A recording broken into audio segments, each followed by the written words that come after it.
You.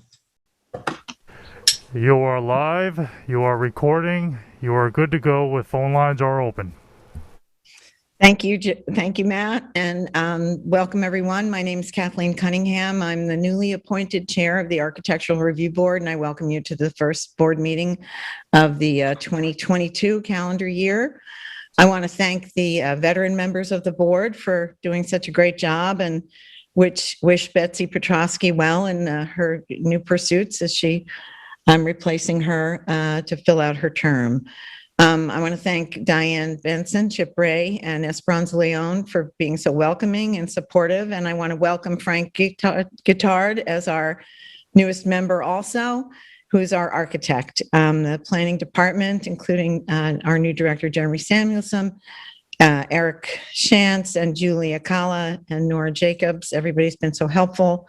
And our counsel, David McMaster, has been really helpful to me too. So it's my personal goal to make our meetings efficient and to work a little more quickly if we can. But I did want to start by reading the purposes of the Architectural Review Board as found in the code, just to remind us and anyone that's looking in of what our actual job is. And I'm excerpting here, but it's in part 255-710. The town of East Hampton possesses a rich architectural heritage dating from colonial times.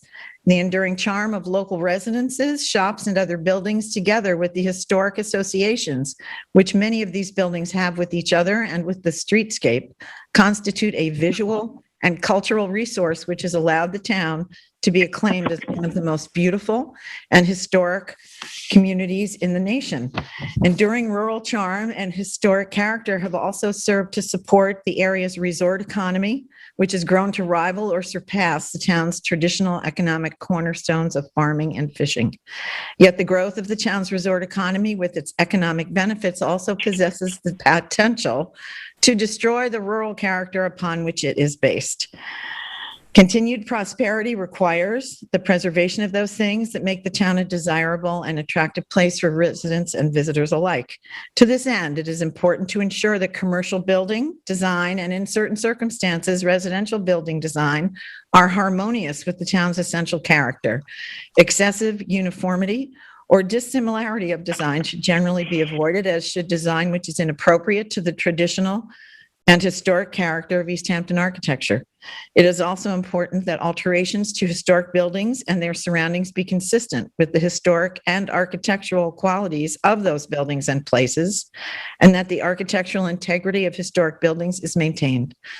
The reasonable design criteria and review procedures established herein will help to achieve these goals and thereby serve to protect and enhance property values, private investments, and the character, historical interest, beauty, and general welfare of the town. So it's my privilege to lead this board in those endeavors. So thanking everyone, let's get started. Excuse me, our first item on the agenda is it's a classification called change to commercial, but this is a building that has not been built. It's the Southampton Hospital Association, and Kathleen? Yes. You need to approve the minutes from the previous meeting. Oh, I'm sorry. I blasted right through that, didn't I?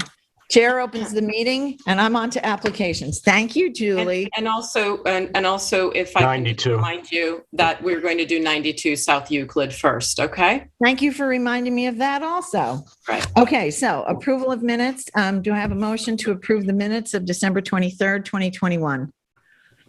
Yes. A second. Yes. Second. All in favor? Aye. Aye. Any opposed? Okay, so that's carried. The minutes have been duly approved. Okay, now we're on to applications. And the first one is going to be 92 South Euclid, rather than Southampton Hospital Association. And Esperanza, that is yours. Are you going to present that? And then, Yes. and then we'll hear from Katie? Yes. Okay, great. Thank you.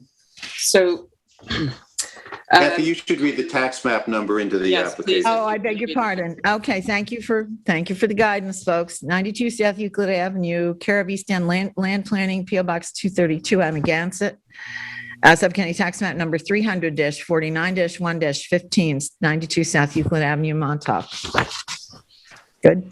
So yes, we have a previously approved application, and there's a resolution dating to September 23rd, 2021, when this applicant was already before us on that date.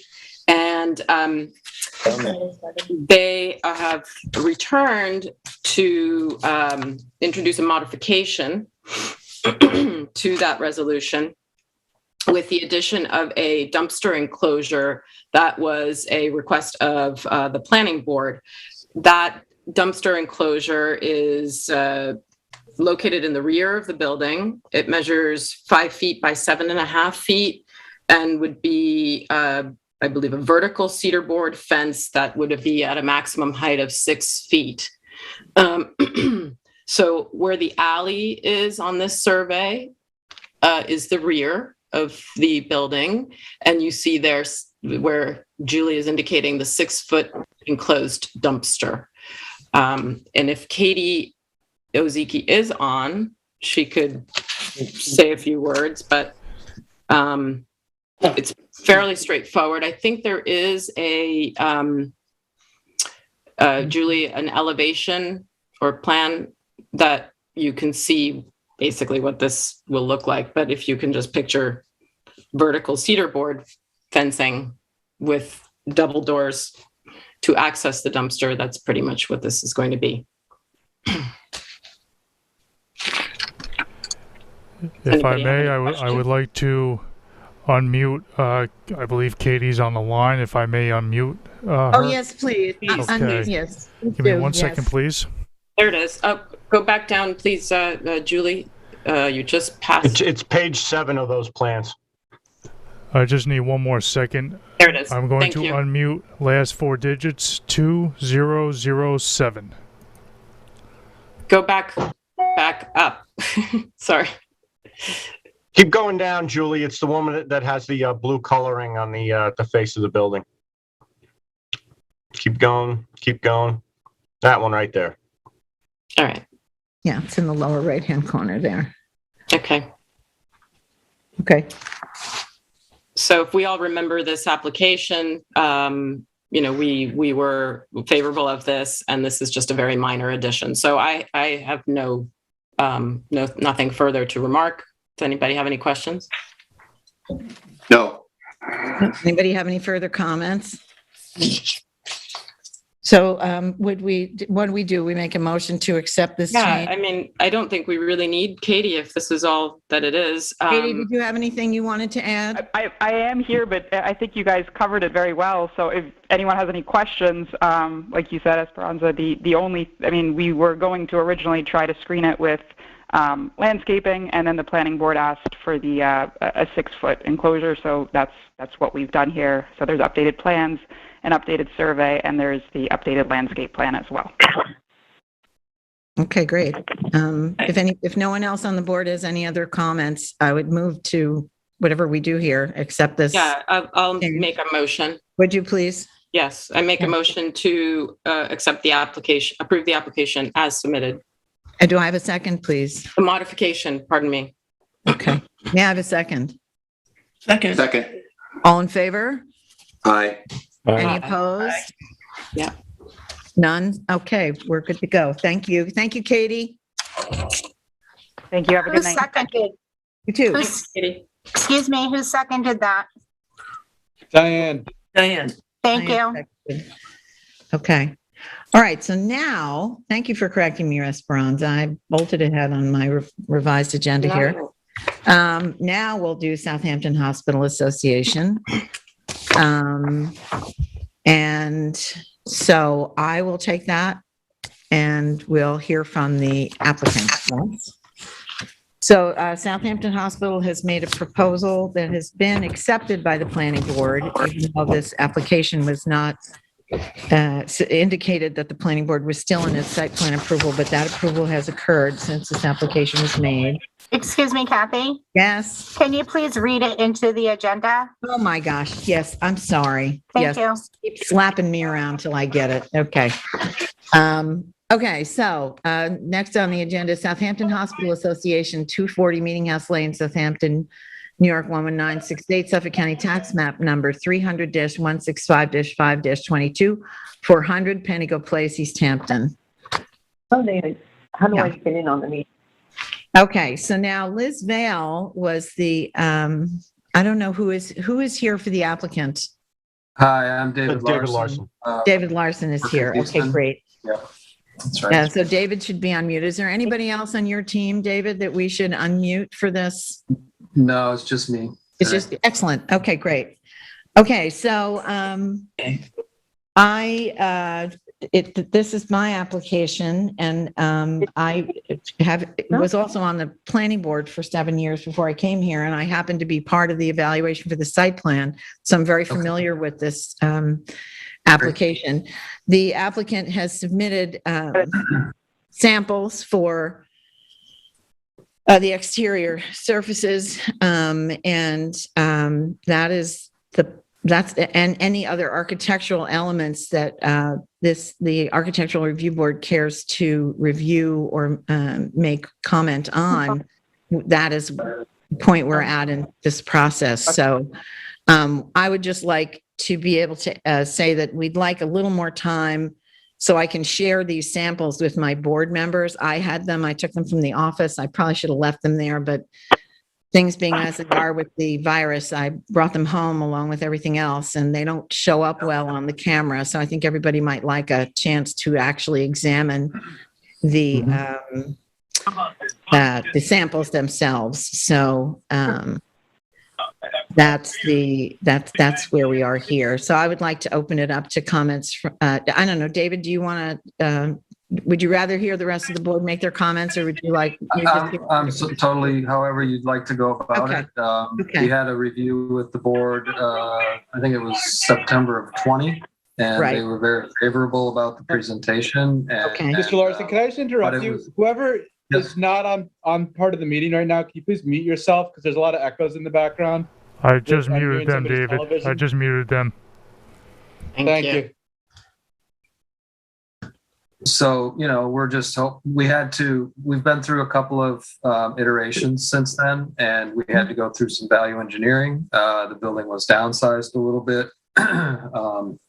And as you know, we've been through sort of radical inflation right now. So we're very hopeful that this is kind of the last iteration on this. But this last year has been pretty tough on the construction industry. Yeah. The building got downsized a little bit. We took a couple services out, partly, due to some concerns of the planning board. They wanted the building a little smaller, and there were a couple of service lines that are no longer needed in this building and can be provided in the adjacent building. So, basically the building looks almost exactly the same as it did, except that we took the mechanical off the roof mostly and put it down on a ground floor mechanical yard, which offered quite a lot of cost savings by not having to have a concrete slab in the attic and a variety of things like that. So that's really what's changed. And I guess with that, I'll let you guys make your comments and we can go from there. Okay, great. Does anyone on the board wish to comment?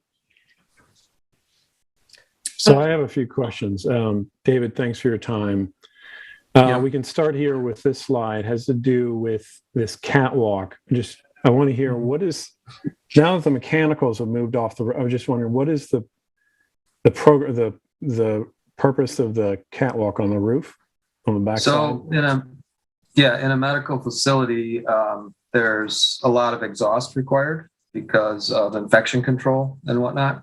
And by moving the air handling units down to the ground, we still had to leave the exhaust fans up elevated, because you can't have discharge from exhaust that might have infectious things in it going right into the intake of the air handling units. So that's what this is about. There are 3 isolation exhausts for isolation rooms and about, I think, 8 other exhaust fans up there that have to be separated from air handling equipment.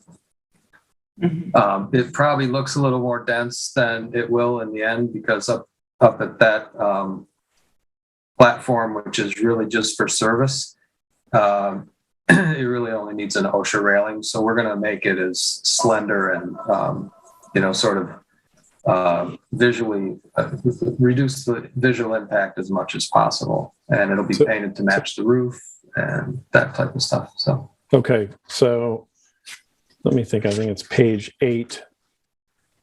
Then it looks like the catwalk is below the peak of the roof, the lower roof. Is that correct? Where the lower roof and the upper roof meet? Yeah, it's below the peak. Okay. Generally, the fans will sit below the peak of the lower pitch.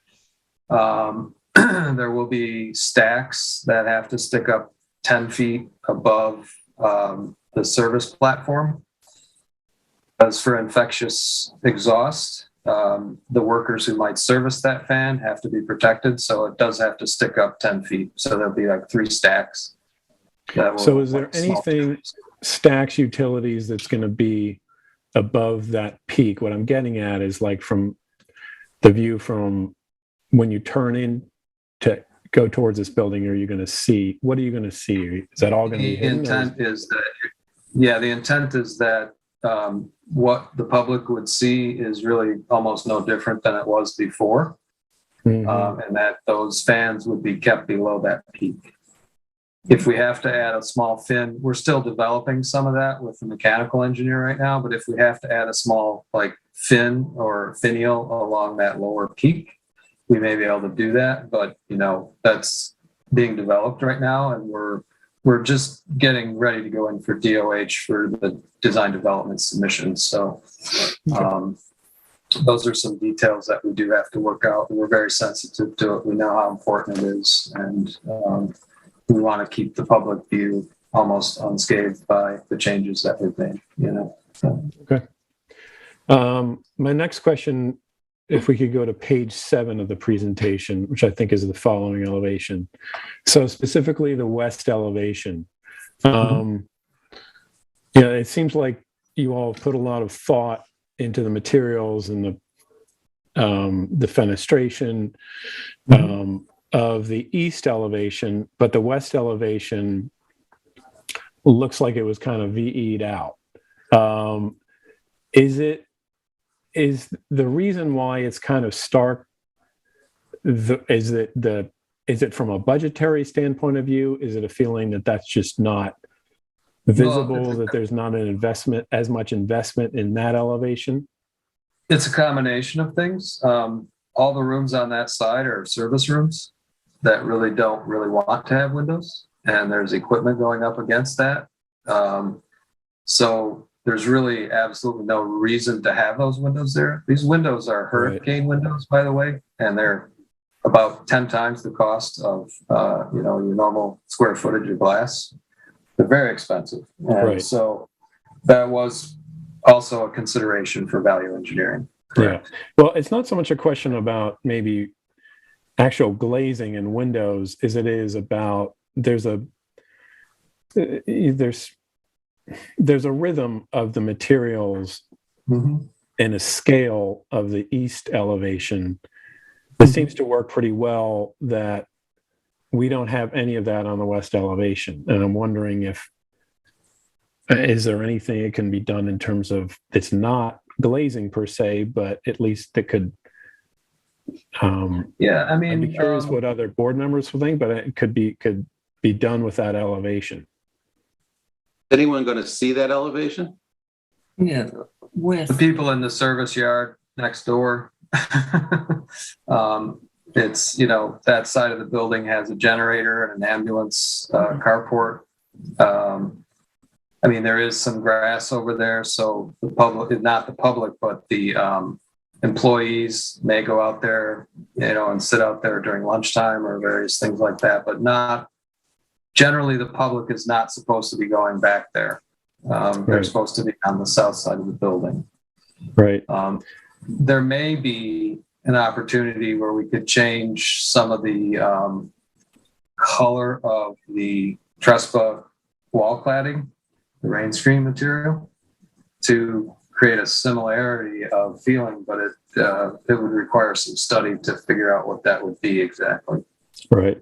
And I am cognizant that it is a less publicly, it's an elevation that's not seen as much by the public when it's, Right. when you drive into the facility. And there is a logic, of course, to putting your money in, of which in today's economic environment with building costs, you have to be really smart about where you put your money. And I do think it's a good thing to be putting those resources into what's publicly seen. But yeah, it was just a comment about that. Okay. I had a question also before I comment on about it, which is if we can go to probably start with the plan for the ground floor. Just page 4. So it's a little hard to see in the renderings, but I just wanted to bring it to the attention of the board members about these vestibules here that are extending out past the glazing wall on the south side. So where you say imaging entry, emergency entry, is there a reason why it has to be those entry vestibules can't be flush with the glazed wall? I'm just wondering if there's a structural reason, if there's a reason by, obviously there are a myriad of codes that you have to meet in terms of clearances for vestibules and all. But I was looking at some other work that your firm has done, like if there's a project in Duke, Marin County, Hospital for Special Surgery. And though I noticed that those are strong projects and they work because part of the reason is that there's a very clean, elegant facade there. So I just wondered if you could comment on those vestibules. Sure. So as you know, this is a fairly constrained program. It has very strong limits on how much space we can build. And those vestibules are fairly close to the reception stations. So on a winter day, you can imagine when both those sets of doors happen to open because someone's not moving quickly, you may get some wind going in there. So we could not really keep them pushed all the way back and have enough depth in there. So that's really the impetus to push them out a little bit and give a little more circulation space. There is ample room in the sidewalk outside to pass by them. Right. It also, creates a recognizable element. It's where we're actually going to say emergency department and diagnostic entry. So it does kind of call itself like a porch would, on a house, you would announce the entry somehow. And that's part of what was thought about also. Right. And I just wanted to bring it to the board's attention. You can see this on page 7 of the elevations. On the, first of all, the west elevation, you'll see it there on the right, sticking out from the building. The east elevation is on the left. And then kind of hard to see in the renderings, but I think if we go to page 13, maybe 14 as well.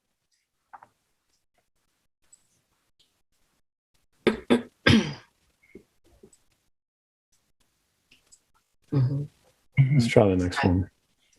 There you go. It's kind of, it's sort of disguised by the rendering a bit, but I just wanted to bring it to the attention of the board that those vestibules, they protrude from that wall that extends all the way across, and also that vestibule doesn't extend all the way to the roof. So my comment on that would be, I understand the need for, obviously in in a commercial building like this, you need to have double doors, you need to have a vestibule, and you have to meet clearances. But my impression is you've taken what is actually a really quite elegant massing form here and facade, and so introduce something that sort of breaks that, which I think it doesn't make it any stronger. I'll put it that way. But Frank, it announces where you go into the building, which in a big, flat building like that, it's awfully good to know where the door is. And I like the fact that they jut out, and this is how you get into the space. I'm going to respectfully disagree that some other projects I've seen by Perkins, they don't have this element. And I think people are smart enough to figure out where the front door is. Well, if you're in an emergency situation and you're running, I'm not so sure you want to think about that. So I don't think it's I guess I would argue that if it's not a practical consideration for other healthcare projects, I'm not sure why it has to be on this one. May I interject here? Because if we move those in at the depth they are, there is not enough circulation space in the lobby. You cannot move those all the way into the lobby and make them work. It simply cannot go that far in. The distance from the backside to the reception desk would be too close for cross traffic in there for people with wheelchairs, etc. So they pretty much have to stick out. It's pretty much of a pragmatic issue, not to mention the issue of air infiltration and that type of thing. Well, I don't think anyone is asking for you not have them, a double door and a vestibule, and have the proper clearances. I'm just wondering if there's anything in your first floor plan where you could make an adjustment to make that happen. I think it distracts from it distracts from a very compelling elevation and form. So, and I guess following up on that, if it absolutely could not be done, is there a reason that those couldn't extend to the roof line, perhaps? That would be my suggestion if We were trying to get as much light and view in and out of that waiting area as possible, and there is vision lights above those vestibules. We're doing a really nice job of landscaping the space, and one of the things about going to healthcare facilities is most people become very nervous and anxious, and views of nature and light are, really, really important at offsetting that. So we did feel that getting as much light through that storefront as possible was very important. Right. On that question, I don't know whether this is within our scope. If a question about plans, because this is really sort of an architectural comment about location of program, but if you could go back to the plans, which is page 4.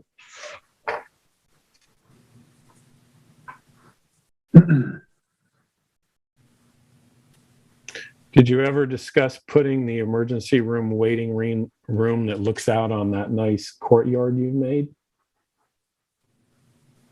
as opposed to the security office? Having a security office there?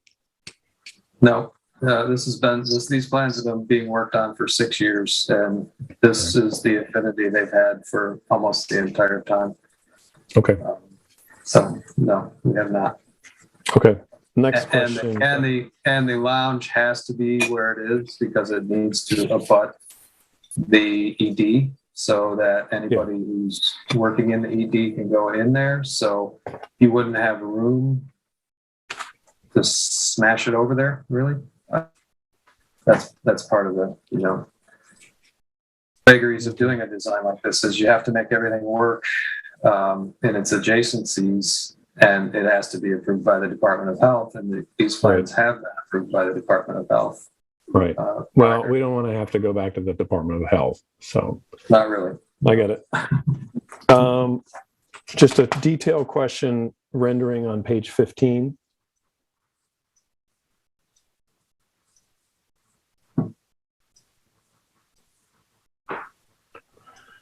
Okay, on the base where the siding meets the patio. Mm-hmm. Is there some sort of like how do you it just sort of appears to be like a stone base. Just wondering what that material is that wraps the building, because I'm not sure if that's called out in the elevations. I believe it is. It should start with an ST, but we also sent samples of that stone, which you may not, I know you don't have today, but yes, we are doing a stone base.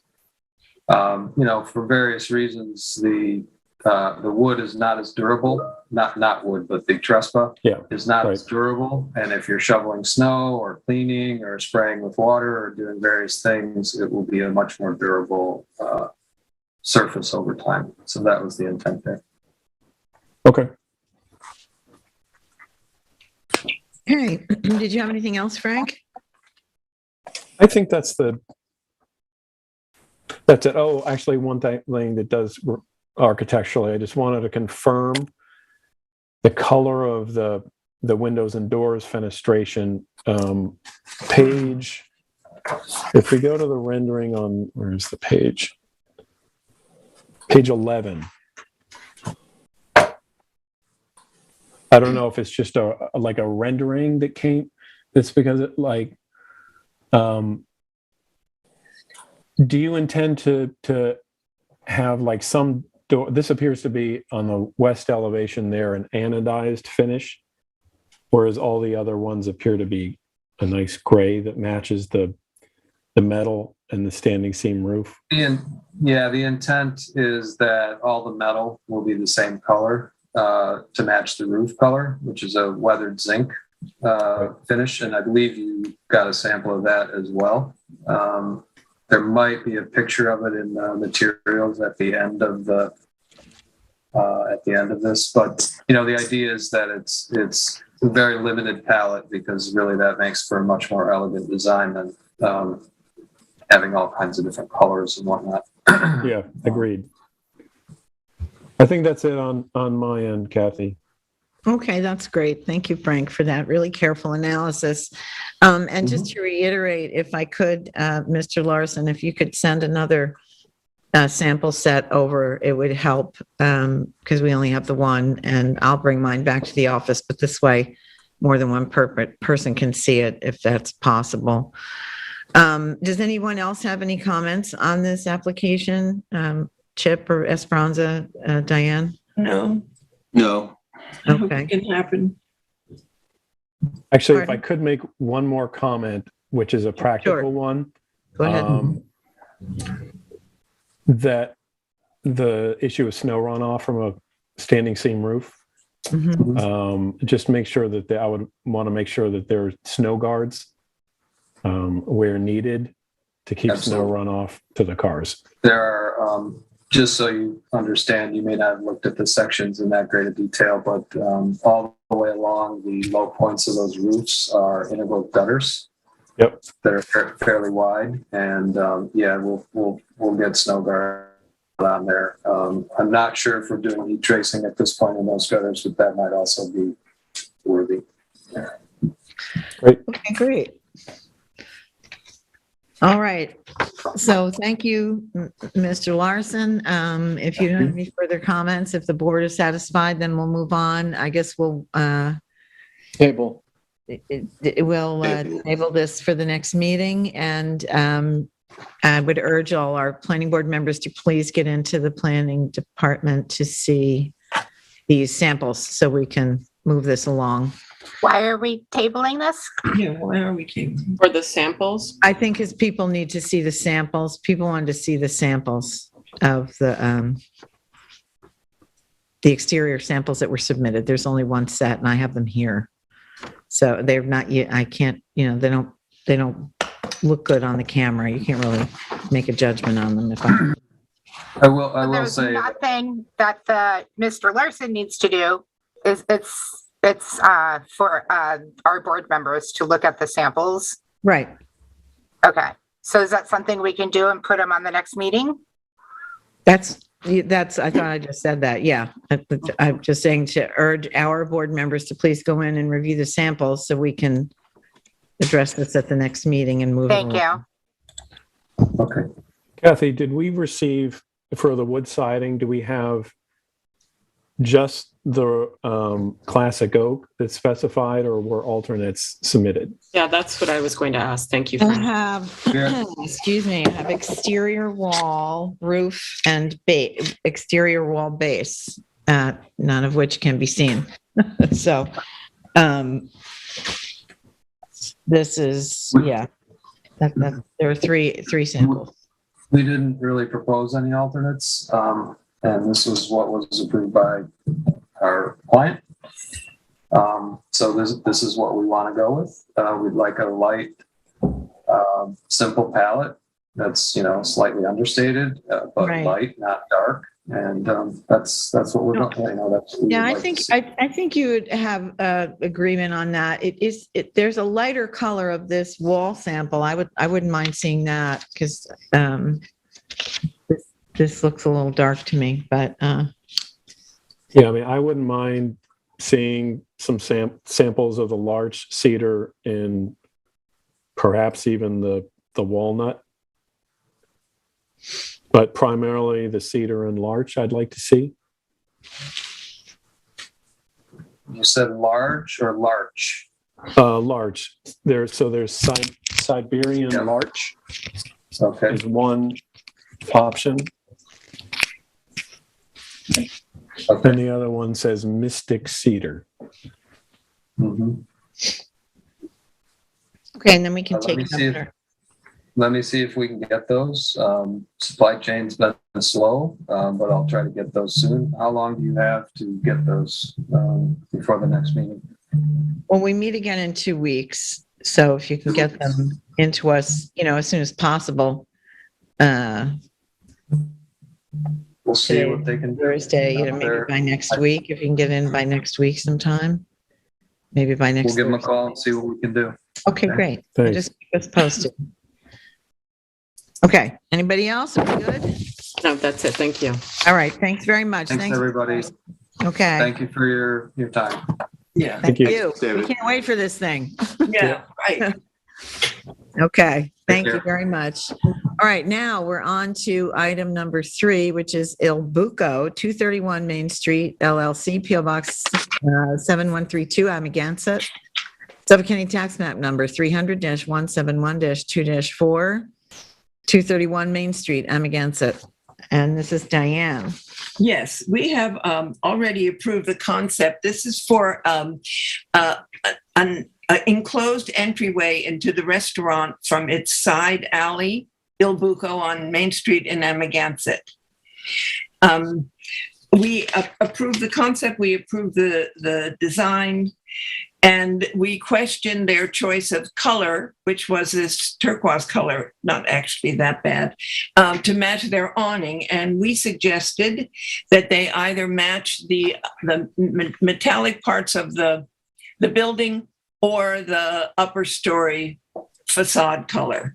And they have come back to us with a sample from Sunbrella of the actual fabric that will be used to make this seasonal enclosure, and it matches the window hardware that is so apparent from the street. If you could, yes, it matches all the. It's called I don't know what it's called, but I have the sample right here in my hand, and it matches perfectly the framing. So it would be my suggestion, unless people want to discuss it, that that we approve this application so that they can build this enclosure now that it's winter and they need it. And I think it's a nice amenity for the restaurant. Oh, so nice. Somebody needs to mute their phone. Is the applicant here? I should have asked that, I guess. She is. I think she's waving her arms. Okay, I don't see that. I don't have that. You need to unmute yourself down there. Yes, is that Deb? You've got to unmute. There you go. Got it. Hi, sorry, I thought you did the muting. Yes, I'm here. I just have one little thing. If it matters, it's not a Sunbrella fabric, it's Tempo Test is the manufacturer. Okay, I thought you had said, well, anyway, it is a Sunbrella, it is a weatherproof, it's sort of awning fabric. Yes. Yeah. Okay. Did you want to add anything? I would very much appreciate it. Il Buco would very much appreciate the approval tonight so that we can get started on this. Well, I just meant in terms of the details of the project. We assume you want it approved. Okay. Well, so I just have a question. This is an airlock, right? Just to for people who are waiting to get into the restaurant during the winter. Is that correct? Yes. And so, so I just wondered, and forgive me because I didn't check the file on this one, but this will not be used for serving food, right? No, it's literally just that like 6x10 area. That will just be 3 little walls so that when the door is open to this little sidewalk area, and then they come inside there, it's sort of that air buffer. No, so I that when the understand. dining room doors. Yes, Right. but that's all. It's just like I call it a mud room for the winter. And will you take it down in the summer? Yes. Okay. Okay, that's the only question So I had. unless there's anything else, I'd like to make a motion that we approve this. I'd like to ask Diane if they could submit the technical specifications that are, when you look at the screenshot that they submitted, on the right-hand side, there's a bar that says technical specifications. It would be good to have those for our file, but otherwise I don't really have a problem, and I don't see. Okay, now I asked, Go ahead. what would you the see there on technical the- specifications would be? What would, When you click on that right there in the middle, see how that says technical? oh, okay. You want Yeah, I the, just would like to see what that is, so the fire marshal Right. could have it on record. Right. okay. And then shouldn't there be dimensions too for the, Yeah, Yeah. that's the other thing is I think we need to know how large the awning is in size. It's not an awning. Not an it's awning. just Whatever it is, the walls material, and the Closure. for lack of a better word, I don't know, the enclosure. yeah, you should submit a drawing that There gives is- dimension. There was a drawing. There was a drawing. Okay. We approved the concept already. Yeah, but it doesn't have dimensions. It's true. I mean, the This- structure probably has this- dimensions. But the dimensions are obvious from the overhang that they're attaching it to. It's Right. Do we have that? No, I understand your point, Diane, but I think for the file, it's, is it on here? No, Oh, No, that's it's just not. the overhang. Is this not the dimensions that you're looking for? I can't see what that is. I don't Put it know. close to the camera. Yeah, I'm just, you can't see the screen share or? Oh, that. Is it? I don't know if I'm putting it in the right place. Yeah. Okay. You are. You are. Yeah, that looks like. Yeah. That looks like dimensions, but I don't have that in my file. That was what submitted with the application. Okay, well, maybe we can just, I if we believe have it. It and if was we more don't have it- complete last week in the last meeting when we approved it. I'm sorry, Diane, could you repeat that, please? I couldn't hear. When we approved the application, I don't have the application in front of me any longer. I just Right. have Deb's letter and this sample. But it seemed to me that that the initial application was quite complete and clear. The board Okay, didn't well, I approve think anything this else. is, I think this is just a matter of making sure our record is complete, and maybe Julie can take a look, and if we have it on file. Oh, there you go. Oh, okay. That's sufficient, isn't it? Yeah, that's great. Yeah, Yep. that should be fine. Yeah. Beautiful. All right, great. Thank you, Julie or Eric or whoever conjured that one up. Okay. That was good. Julie. She beat me to it. Well done. Great. Okay. Bravo, And that's Julie. saying something. Okay, so if everyone is satisfied now, I make a motion that we approve this application as presented. May I have a second? Second. All in favor? Aye. Any opposed? Okay, so that's carried. All right, we're good to go then. Thank you. Go in peace, El Buco. Okay, next is Aboff sign, Aboff Paints, care of Ocean Graphics, 4 Cheryl Foster's Path, Unit 4E, East Hampton, New York. Suffolk County Tax Map Number 300-188-1-8.1, 100C, Pantico Place, East Hampton. Chip, this one's yours. Sure. This is an application for a change of colors on one of the directory signs, which is the Aboff paint sign on a common directory board. We had approved a burgundy color for the letters, and they are now essentially asking for a navy blue color. The sign's already been done, so you're seeing the navy blue color there in actuality. This shopping center, holds Aboff's Paints, Goldberg's, and the First National Bank of Long Island. We recently approved the rebuilding of the structure that houses the 3 double-sided signs, this sort of building directory. Applicant has already installed 3 of them. The signs measure 7.8 square feet per side, or about 16 square feet in total. The problem is we approved posts to be no higher than 8 feet.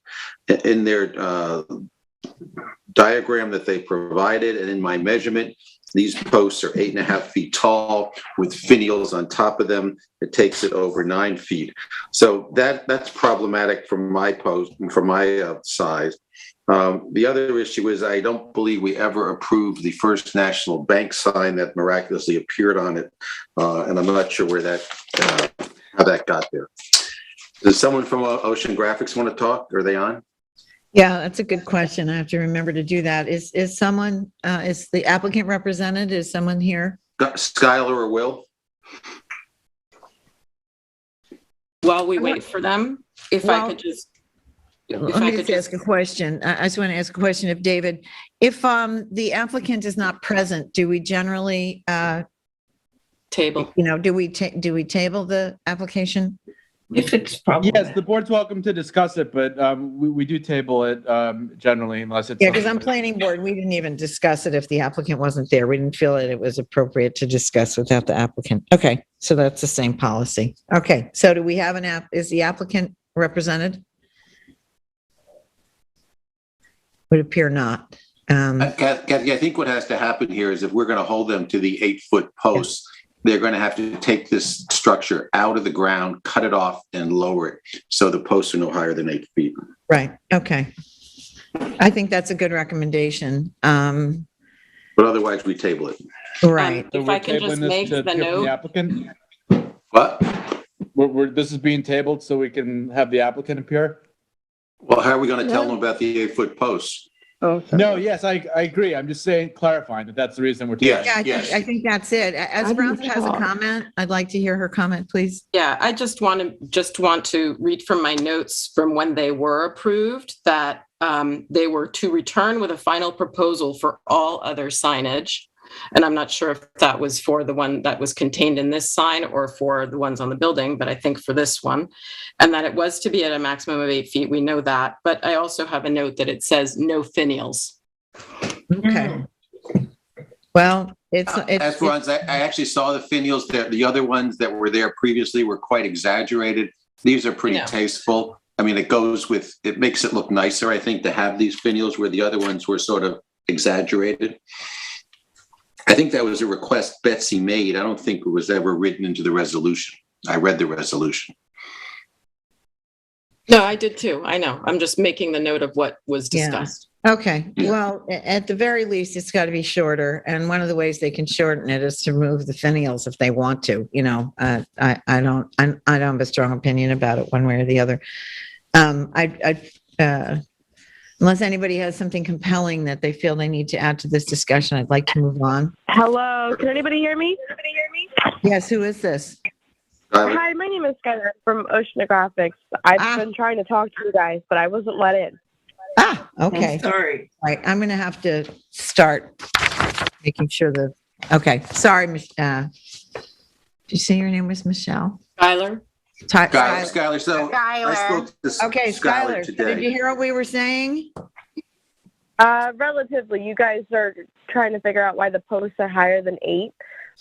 Yes. I think it more so had to do with the ground was a little frozen, but Will can always go back and adjust that. Okay, if he could make sure the posts are no higher than 8 feet from the ground, that would be a huge plus. And I think we have no problem with the change in color Okay. from burgundy. And as to the finials, the board can vote on the finials. I don't care. Okay. Okay, well, do we need to take a poll on these finials? Yeah, that would be a good way to do it, Kathy. Yeah. All right, so how many people favor the finials? I'm fine with them. Okay, I'm fine with it. Fine with them. okay. Esperanza? Oh, gosh, I really don't care. I just think it looks so much bigger with the finials.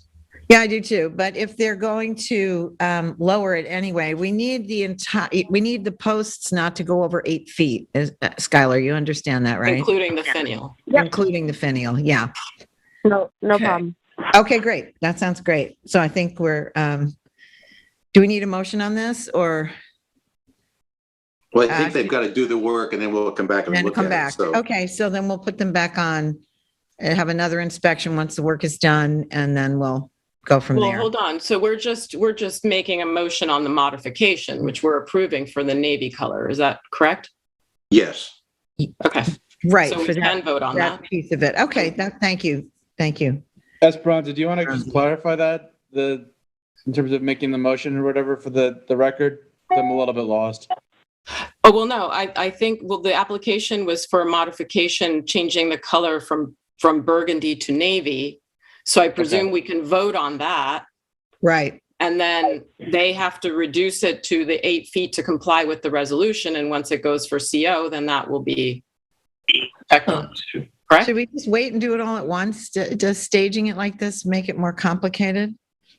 No. No? Not if we think already have a resolution. Okay, then let's go. I know. Let's What does do it. David say? So I make a motion that we approve the change in color of the ABOF's lettering from burgundy to navy blue. The color is part of the file, the color sample. And that we request that the entire sign complex, the posts and the finials in total be no higher than 8 feet. May I have a second, please? Second. All in favor? Aye.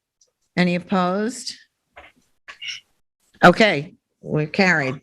All right, Skylar, you know what's going on, right? Yep. Okay, great. Thank you. Thank you. Okay, the next item on the agenda, I see Michelle Post. That's good. I'm glad your name's Yay. on the agenda and you're here and you're let in. Oh, Forgive me good. for Good, Skipping good. over this piece of it. I'll get it. We're on to fences, walls, and gates and berms. And this is Gerard Family Trust, Karen Michelle Post, 326 Commonwealth Ave, Mass. Suffolk County Tax Map number 300-126-1-14.52. This is 51 Timber Trail, Amaganset, New York, and this is Diane's. Yes. All right. We visited this property about a year ago. And at the time, we concurred that this sort of romantic old stonework wall and gate, even though it exceeds 6 feet, was okay. But what was not okay was a chain link fence that surrounded the property, basically. So, And there were two very, very extravagant lanterns that were on the top of this stone wall. Now, the lanterns have been removed. However, the electrical configuration that held the lanterns has just been covered over with some black electrical tape, which looks a little unsettled. And the fence is gone, but the fence posts that range from 8 to 9 feet high are still very evident and very there, which means it would be not out of the question that somebody could replace the fence. So in order for us to consider this done and the fence gone, the fence posts must be removed as well. Okay. This is I'd like to add something to that too, Kathleen. Is just that Ann Glennon looked at the stone pillars and went back and looked at the survey from 1992, and that 1992 survey references the pillars. So the principal building inspector made a determination that the walls and the pillars are pre-existing, so they're exempted from the height limitation on 6 feet. So that's why they're being allowed. Okay, thank you for adding that, David. But I think we'd still like to have that electrical fixture removed from the top. Absolutely, yes. Yeah. Wait, Yeah. wait. I don't know. No. I'm a The little electrical, have it capped properly, I think, is what we're asking for. Mhm. But what is No, I- your consideration are the posts? Someone is talking. Excuse me. Could people wait to be acknowledged to speak, please? Yes, It of makes it course. easier. Zoom Yes, is of course. difficult enough. So, Diane, would you please finish what you were saying? Yes. Okay. So what Eric has just said only verifies more clearly that the stone wall and the gate at the height that they are, we have accepted and approved. It is the fence posts now that are absolutely out of the question. And in order to call that fence gone, they have to be removed. Okay, great. Did anyone else? I think I'd like to hear from the applicant and then the rest of the board. Ms. Post, are you prepared? Do you have something you'd like to tell us? Yes, please. Thank you very much. First of all, it's great to see you all again. I did have I had an electrical company, Leo's Electric, come out to take the lanterns off of the walls and to cap them. Are you saying that the way they cap them is not good? Well, we just noticed that they seem to just be covered with like electrical tape. It looks sort of temporary. It doesn't seem, the walls are so firm and so stone, and it looked, I don't know, it looked unfinished. Well, I would add, Michelle, it looked to be extending by about 3 or 4 inches above the stone, which is really the issue. So, when you're driving, when you're approaching the property, I believe it's down the hill, you can see it. So it sticks up. It's not visible. You can't see it in this photograph, but you can see it stick above about 3 or 4 inches. So if that could be cut and capped so it's not so visible, we're not asking you to fill it in with stone, but if it's the way it protrudes above the stone that's the issue. All right. As I said, I went to take a picture of it, but I did not notice that at all. I had, of course, hired them to take the lanterns off and to cap it off. So I'll see what I can do there. One other thing, when we last spoke, I reviewed the tapes we had, and I'm sorry it's taken me so long to get back with you. The portions of the fence that I did take down, as you can see, I took down a major part of the fencing around the house. Does that hit the mark? Is that good? That's what we had discussed before briefly. So there's more fencing on this property besides what we saw in the driveway there? I didn't walk the entire surround, so I can't. No. If you look at the entire survey, The back end of it, I took the fencing off, everything that faced 51 Timber Trail. The back end of it, as you can see in two corners, two sides, is in the woods, and it's on a bridle path. And we had originally discussed, I believe, taking it back so the fence came all the way back so it was with the front of the house, and I've extended even further than that so that it wasn't really visible at all from the front, driving up the drive and about. But as you can see, I marked in green everything that I took off. Mm-hmm. Michelle, when you say took off, do you mean just the chain link fence, or do you mean the posts as well? I took off I took the chain link and the bridges off. The posts are still there. Yeah. But I thought the posts might be good for someone who wants to put in a deer fence in the future. Well, do they have to get because we are selling the house. Would it be a problem for any type of a deer fence to be up? Well, it depends on the height and the location. Yeah.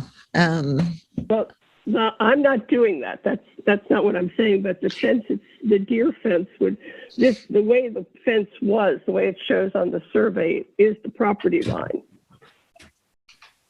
So the entire the entire property line is fenced, aside, including, because it's a flag lot there with the driveway. Is that how that works? Well, no, it's not. Nothing is fenced now. Nothing there is. Anything you see in green, the fence is gone. It's gone. Right, but where it's not green, there is still fencing. You're saying? Yes. I see. But as you can see, that doesn't face anything but woods. There's a bridle path back there.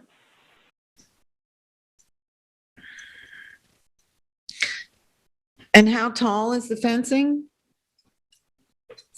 The fence. I mean, the fence posts are pretty high. They're about 9 feet, I think. Yeah, so I think they just have to be removed because. Yeah, they can't linger. Removed, but it's the remaining fence that I'm starting to be curious about, because it's very, very heavily wooded. I mean, the property is absolutely, it's filled with sort of garden follies and some beautiful old world ambiance. Yeah, I'm not so concerned about the rest of the fencing. I'm not concerned either, but I'm concerned where you've removed the fence, that the post be removed. Correct, I agree. They go together. Yeah, they can't be left for the future owner to be able to use them and put deer fencing up. Yeah, I'm just wondering if the fence that's remaining is code compliant. Is it too tall? Are we approving that? Has that been approved? Am I late to the game here? Has the remaining fencing, because isn't 8 feet of fencing too tall? Not in the back of the property in that way. Okay, all right. If that, all right. So if I were to remove the posts and have the electrical people come back out and pop off, reconfigure those tops, the tops of the wall, then I would be in good shape. Is that what you're saying? Yes. Sounds like that. Yes. I did have one question for you, just from a photograph that was shown earlier, and I couldn't see on the survey because it wasn't large enough, but I noticed there was a call box, and I just wanted to make sure. I don't know if this was reviewed in the past, I can't recall, or Diane can tell me. Was the call box within the property? Because it looks pretty close to the road. Yeah, I see it. I see what you mean. And it go back a couple pictures. Not that call box. No, the one on the the one on the post. Back a couple pictures. On the post. Yeah. Keep going. And I guess the best place to look for it will be on the survey. Road. Yeah, it's also on the road. There you can see. Yeah. Right there. Where do you the pole? Yes. No, the on the left box of the circling. Open. It's the button to open the gate. Yes. Right. It can't be within the right of way, I think is what Esperanza is saying, right? Right. Yeah, it has to be on your property and not within the right of way of the road. And we don't know Well, that. how are they going to open the gate? Well, we're not saying remove it entirely. We're just saying it's got to be within your property line. Right. And the way we can see that is maybe on the survey. Yeah. I don't know if it's Okay, here, I have the survey here.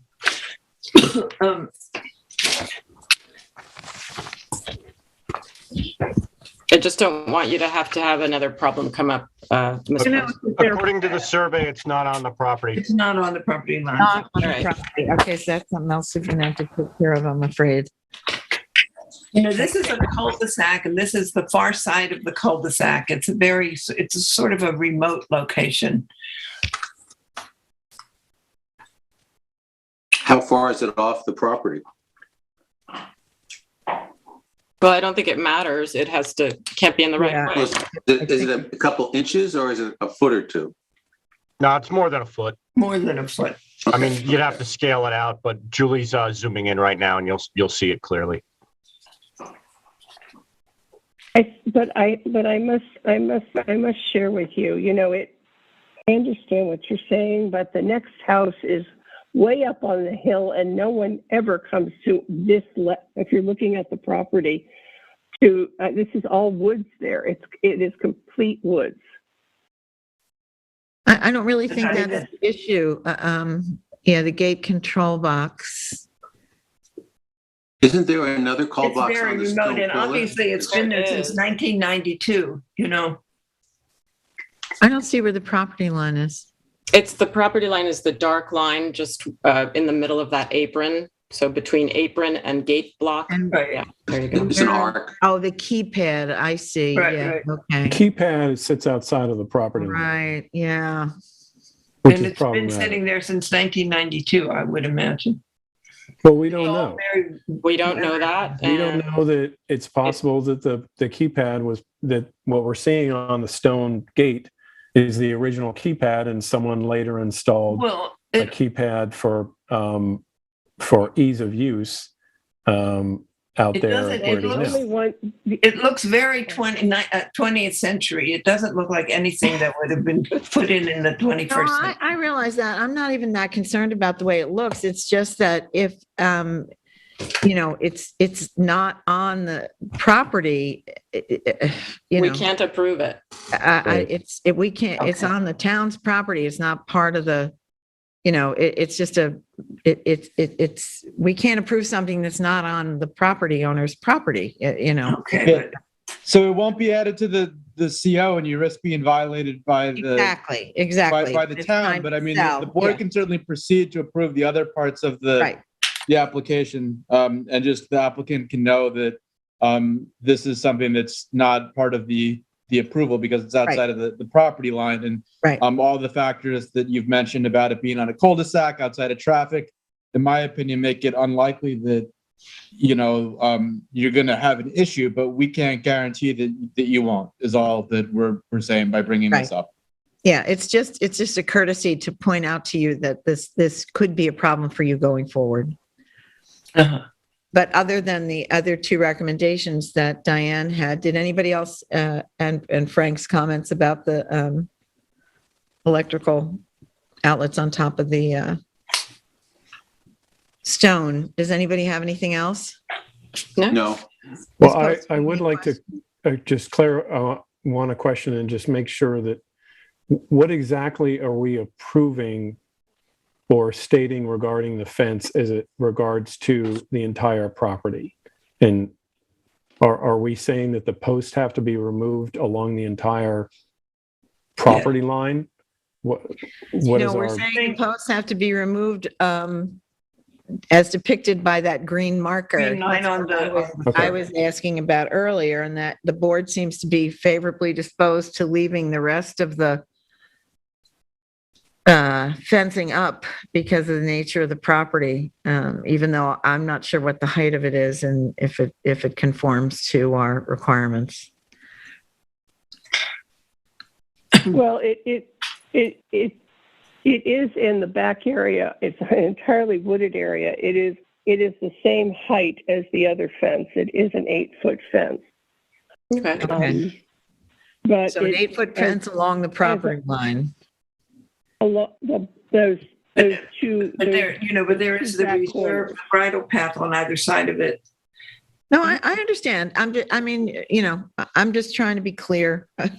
So you can make a motion acknowledging the pre-existing pillars and front gates with fencing in the side and rear yards not to exceed 8 feet. There you go. Perfect. All right. And So perhaps this just week, to clarify for the owner that any new fencing, because now there's just a freestanding fence that's non-enclosed, any new fencing would have to conform to town code. Correct? Yeah. Yes. Yes, but I don't think that Michelle Post is planning on doing anything additional. She's Selling the property. Yeah. Yeah, she's selling the property. So the idea of a new fence, I mean, that's a new situation and be a new property owner. Right. But which is this part of the reason we want the fence posts removed. So as not to encourage a new property owner to re-fence it at that height, particularly. all right. So Can I make a motion? Yes. So, it seems to me that we should table this until the posts are removed and the electrical thing is remedied. It seems to me. I mean, it's not really an approval. No, we can't approve it because the conditions do not warrant that approval. So we'll table it, and then we'll. You could put You could put it in the approval that those are to be removed, and then when it comes back for a CO, then you check to see if the conditions have been satisfied. It makes it actually faster. Yes. Okay, if it will help them. That'll expedite it. Then All right. Then I make a motion that we approve this application with the understanding that all of the posts from which the fencing has been removed, as indicated on the survey, are eliminated, and the protruding electrical work on the top of the stone pillar is remedied. And the existing fencing won't exceed 8 feet. What did you say? Existing fencing in the side and rear yards not to exceed 8 feet. Okay, and the existing fencing in the side and rear yard does not exceed 8 feet. Okay, may I have a second, please? Sorry, and nothing about the keypad? That's not included. It's not part of the application, and Okay. Yeah. I mean, we brought it to her attention. I think we've done what we can there, May I have a second, please, on the motion? Second. Okay. All in favor? Aye. Any opposed? Okay, so there we are. ladies and gentlemen, thank you very much. Well, thank you and good I will luck. take care of it this week. Excellent. Okay. Okay, great news. Thank you. All right, now we're on the next agenda item is Ratnamanga and PRK LLC, 15 Anvil Court, East Hampton, Suffolk County Tax Map number 300-184-5.99, 15 Anvil Court. I don't know who the application is for.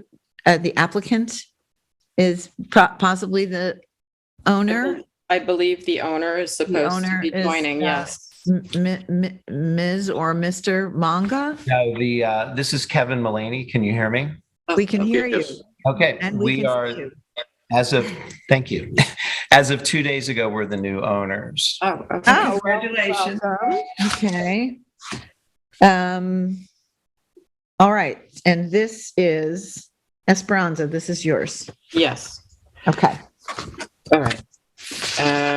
This is an application seeking approval of existing driveway gates,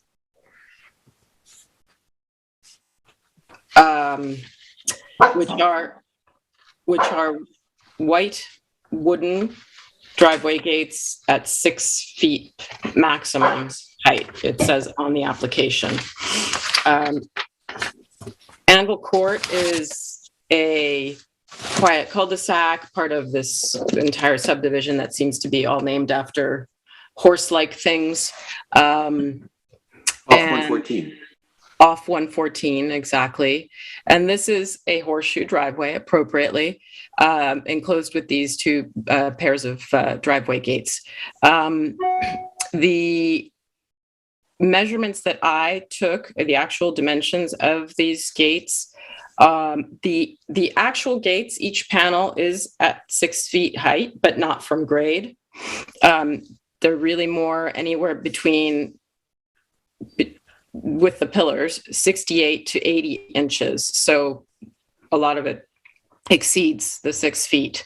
And also of note is the fact that both the driveway gates are only approximately 12 to, or actually 13 inches from the, 13 feet from the roadway, from the pavement.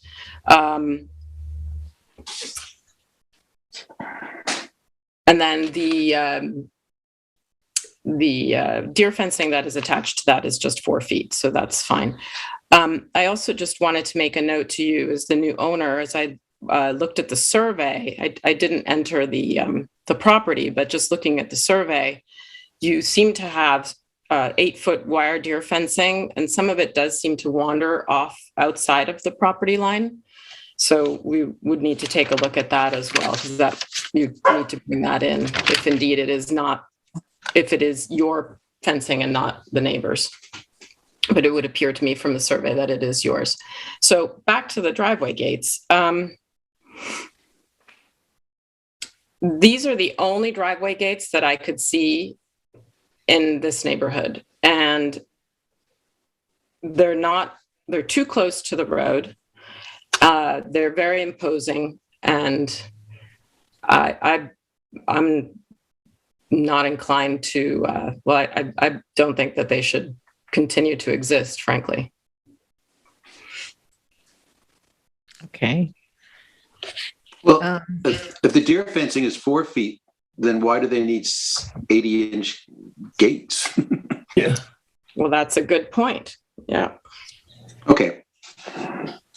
Okay, well, does any other member of the board have any other comments? Okay, Mr. Mullaney, did I have your name right? Do you have any questions for us? So how, by code, how far back should gates be set? If these are 13 feet, what's the? It should be 20 feet back. That's a recommendation for emergency service vehicles to be able to get in and out of the driveway without, because they're long. The fire trucks and so forth are long and need that access. David, am I correct in that? Didn't you just look that up for us today? Yes, you are correct, Jack. Okay, thank you. So it would need to be set back. I see that you have a hedge there, and it seems you need to reduce them in size and in scale to make them more compatible with the neighborhood. So my suggestion would be to take another pass at this and have someone design something that's code compliant. Let me ask you a question. Is it possible that when the house was built in 87, is it possible that when these went in that was not the code? We're not sure that these gates were built with the house, though. Do we know that?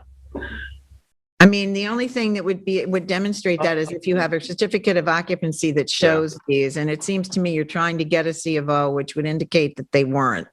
They'd be on the initial C of O if that's the case. So the fact that you don't have that you're applying for a C of O indicates, and people do this all the time. It doesn't make you public enemy number one, but people do this. I can tell you, I literally got all this information. Right, or Ratnamanga, whoever this is, whoever did this, just did it in ignorance of we're assuming in ignorance of the code, and now it's always a pain in the neck, but you got to go back and figure it out. So, They're big. They're incompatible with the character of the community, which is our charge to protect.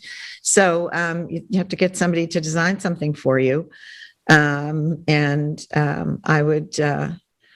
And or dispense of the gates entirely, because you are in this very lovely, quiet cul-de-sac that has no other gates, and really you have no need for them.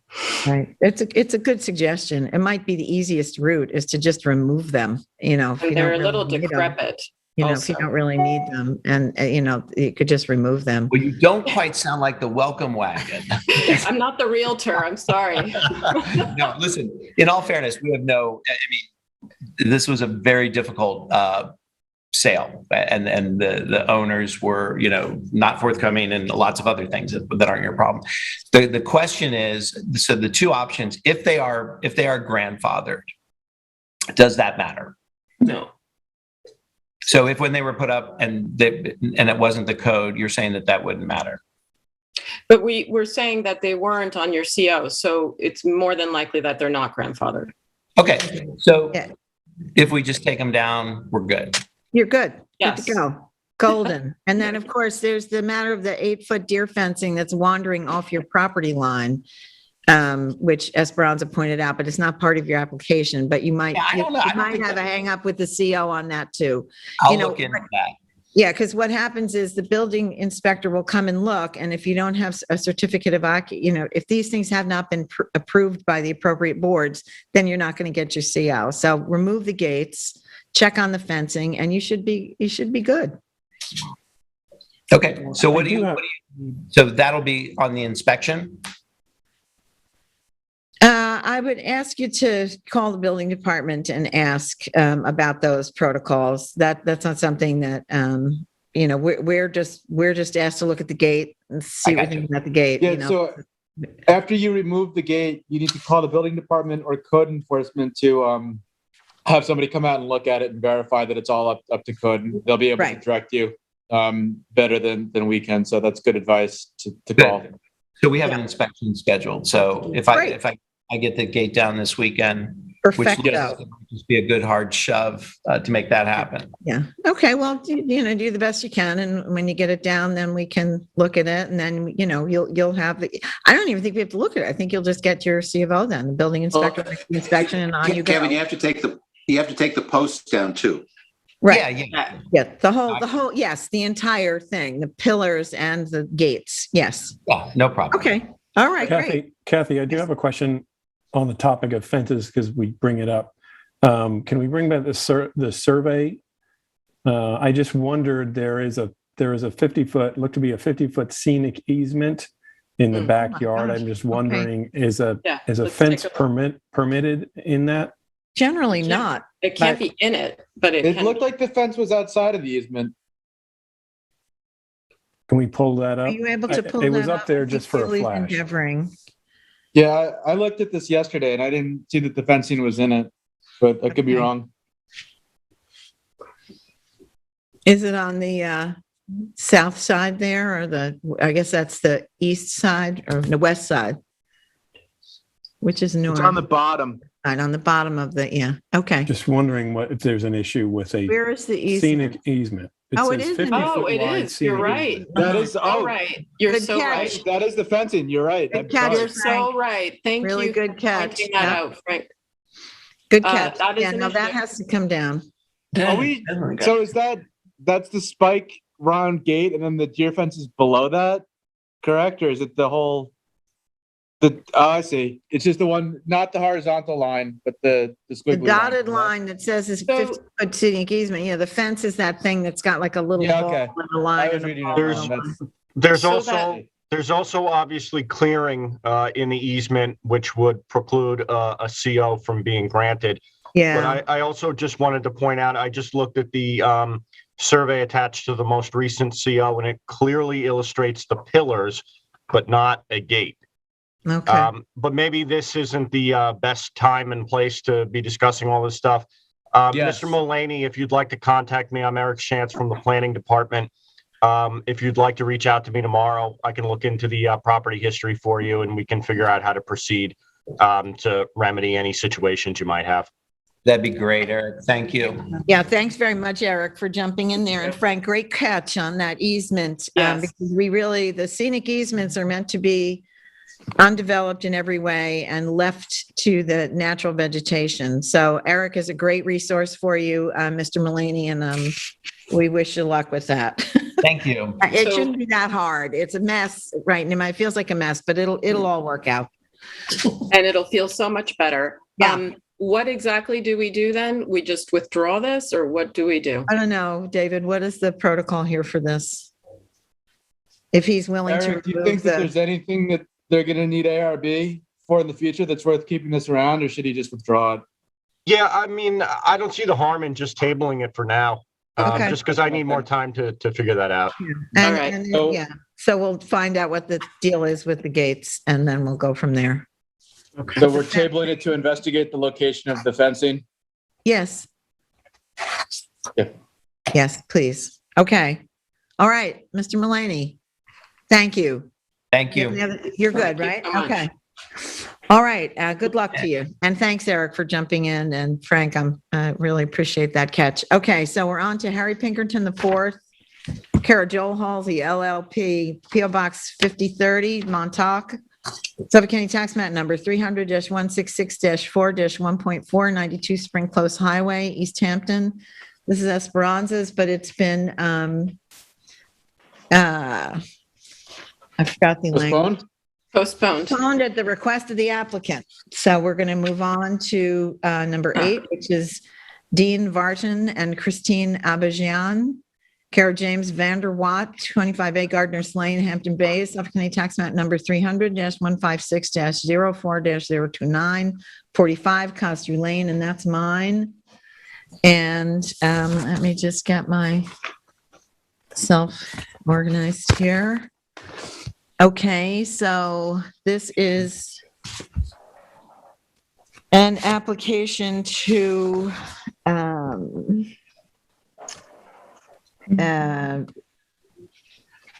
legalize the fence. Approve an existing perimeter deer fence, which has not been reviewed by the ARB, as well as a gate. And the metal posts and metal wire of the fence are 6 feet high, which I measured, and that's true. And the gate is, I can't read this number here. I have it written down, but the gate is, the post to the north is just over 5 feet. The middle of the gate is under 5 feet, and the post to the south is 5 feet 5 inches. Yeah. So, is someone talking? Is someone talking? No. So keep going. Sorry. Yeah, if you would just mute yourself until we ask you to join the meeting, please. So the question that we had, this is a corner lot, and the deer fence it's that mesh fencing. It came with the, you can see it in the photo there, and it surrounds the yard. There are portions of it apparently that are not on the property line, that wander off the property line along Ancient Highway, which is the northern. It's the north side of that lot, even though if you're looking at the survey, it's on the left. So no, wait a minute. So I'm looking at the survey, it's on the bottom. The fence drifts off the property line, which would be into the right of way of Ancient Highway, but that is a private road. But it seems to me that should be remedied in any case. Otherwise, the fencing surrounds the property. There was some debate as to whether the entire property should be fenced, but we have learned that is permissible as long as it meets with the code requirements of, I don't have the section handy. David, do you remember what that is? We got that from the building. Yeah, it's chapter 255. Right. Of the town code, the specific section. Right. Now, I did not measure the distance of the gates from the pavement, which it was my bad, but perhaps the applicant can give us some information about that concurrent with the previous application and the need for emergency vehicle access through the gates. Okay, Mr. Vanderwatt, would you please join us? Yes, please.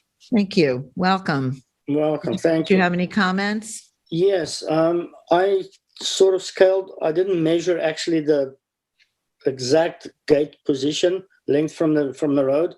Right. But to scale, it's probably 24 feet from the road. So it is within the property line, the gates itself and the fence. 1 inch is 30 feet. On the north side, yeah.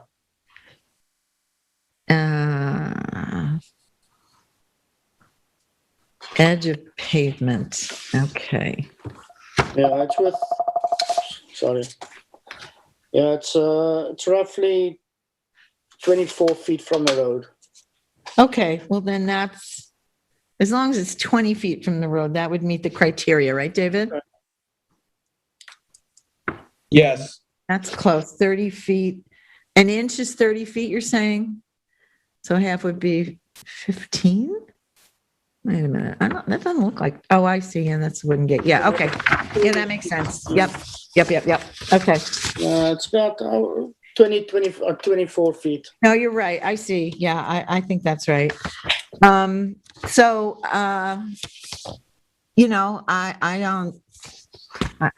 would, if I'd be interested to hear what the other members have to say. I don't have any issues with this. Anybody else have any comments? I don't have any issues with it. Diane? It's Frank? 6 feet all around, correct? Like 6 feet in the front yard as well? Just on the 6 feet, yeah. Yeah. Except I went around the property and it averaged about 5'7", 5'8". it does go up and down a little bit, but it doesn't. Yeah, it does go up and down, but it's on average 5'7", 5'8". So it's fencing not to exceed 6 feet surrounding, they're enclosing the property with the understanding that it'll be pulled back onto the applicant's property on the section that faces Ancient Highway. On the south side. If that's the side that faces Ancient Highway. Yeah, that's Ancient Highways on the south. So all he has to do is just have to pull the gate a few feet in. I mean, the fence. Not the gate, the fence. Yeah, the gate is okay. Yeah, it's the fence. Yeah. Okay. Yeah. I don't think of that as south. I think of that as north. But anyway, that's No, fine. it's south. As long as we're the one on Ancient Highway, the property line along Ancient Highway, the fence drifts off the property line there. So that has to be brought in it's on the the south property side. line. Yeah. Okay. Ancient Highways on the south side. I have the survey in front of me. Yes, I'm with you. Okay. Okay. So, David, that was a really good. Can you say that again, please, so I can say it and make a motion? I kind of forgot. I think I said Okay. with fencing not to exceed 6 feet that encloses the property, with the understanding that the applicant will pull back the fencing along the border with Ancient Highway onto his property. Good. That could easily be done. Right. Okay. So I'd like to make that motion. May I have a second, please? Someone from the Second. board. Thank you. All in favor? Aye. Is anyone opposed? Aye. Frank, you have to vote. We have, okay, so we have one opposing vote. So what's the quorum? Frank and Diane have to vote. Okay. So is 3 a quorum here? Did you want to say something about this, Esperanza? The 6 feet or close to 6 feet in the front yard is not acceptable to me.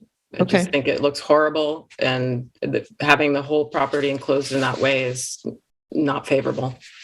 Okay. So what do you suggest? Did Frank vote? No, Frank hasn't voted yet. So Frank, you need to vote, yes or no? Voting aye or reject? Yeah. Yes. I'm going to agree with Esperanza that about the 6 foot rule. So you're a no. I'm a no. So it's 3-2. 3 yes, 2 no, correct? Well, did Diane vote? Diane's not at her Diane chair. stepped away. Here she is. I'm right here. I'm right here. Excuse me. Did you hear the discussion, Diane? Most of it. Okay, You well, vote? we're having a debate here on the 6-foot deer fencing that's surrounding all 4 property boundaries. Well, I'm And never for that. Excuse me? I'm never for that. Okay, so you're voting no. No. Okay, Okay, just to remind the board, perhaps if you could articulate the basis other than just personal feelings of being against it, if it's inconsistent with the neighborhood or some other language, if you'd like to expand the record. so that so given that this will fail with 3 no's to 2, what I think we should propose an alternative for this applicant. Would a 5-foot fence be acceptable? I mean, what's acceptable? he's allowed under the code up to 6 feet. So it really is the members that voted no. It's up to, their discretion to tell you what they find aesthetically acceptable. But a factor in the code is not, it has to be, based on language in the code. It can't just be personal distaste. I understand that, but the discretion, discretion. It's discretion. It encompasses that. So and I'm asking the members who voted against this to elaborate on what it is they would like to see instead, so that we can give this applicant some direction, and maybe we can get a yes vote with a different proposal. Mhm. Kathy, I want to apologize for this, but I had mistakenly, I wasn't aware actually of I had understood the front yard was 4 feet and not 6 feet. So It's not 6 feet, it's like 4'6". It's what? I'm sorry? It's like 4'6" in the front.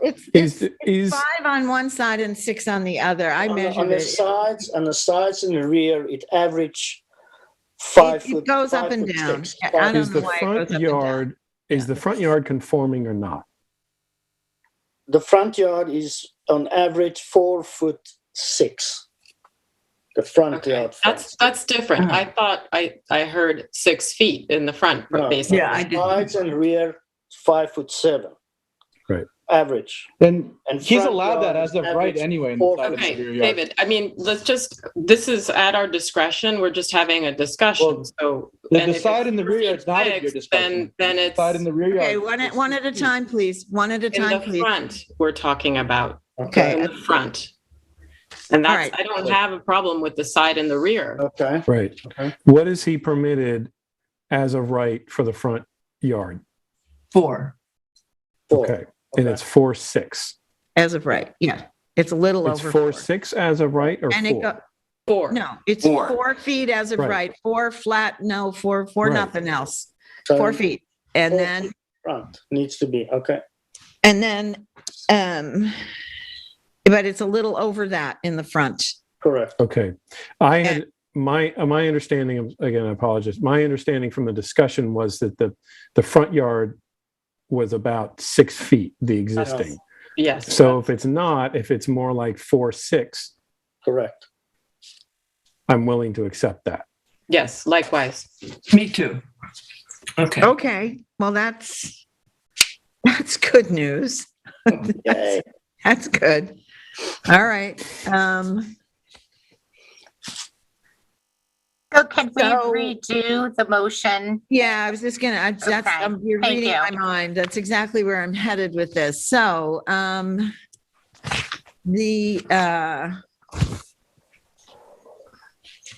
the application to,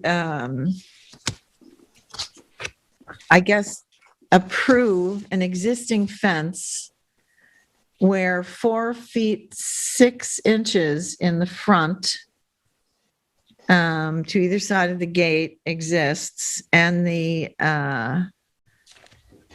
surrounding deer fence on the property is less than 6 feet. Is that correct? Correct. It's metal post and metal wire. And it has to be moved within the property lines.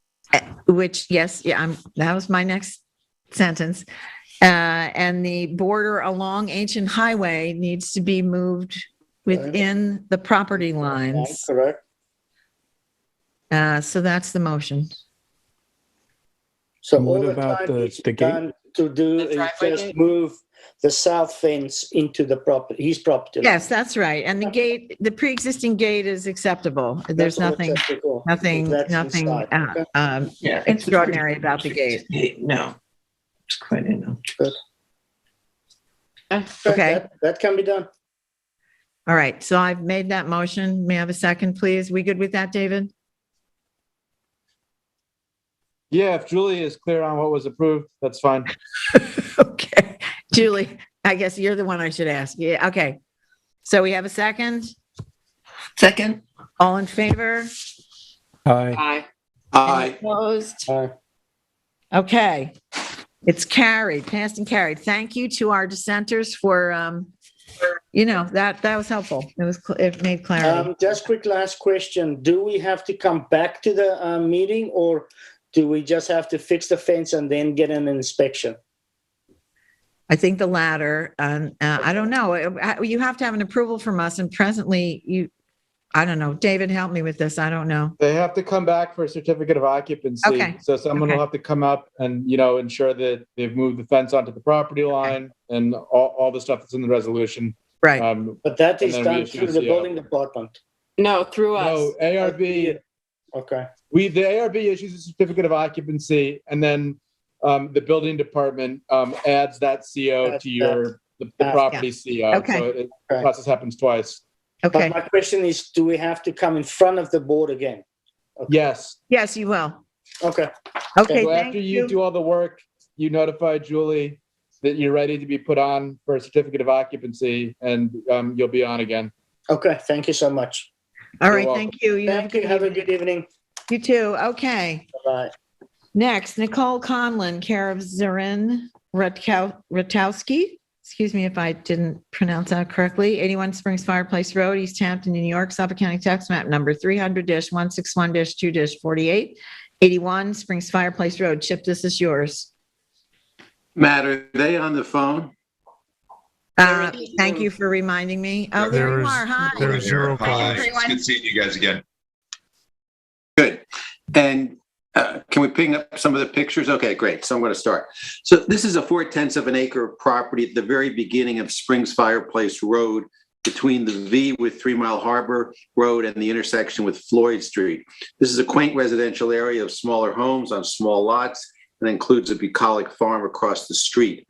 This is the first driveway gate and fencing along the road to go up in this section of Springs Fireplace Road. I met with the owners who recently purchased the property and were advised by East Hampton Gate of their ability to put up a very large gate. This application is for approval of a berm, a massive pair of wooden gates on the driveway, and a solid plank fence along the road on the top of the berm.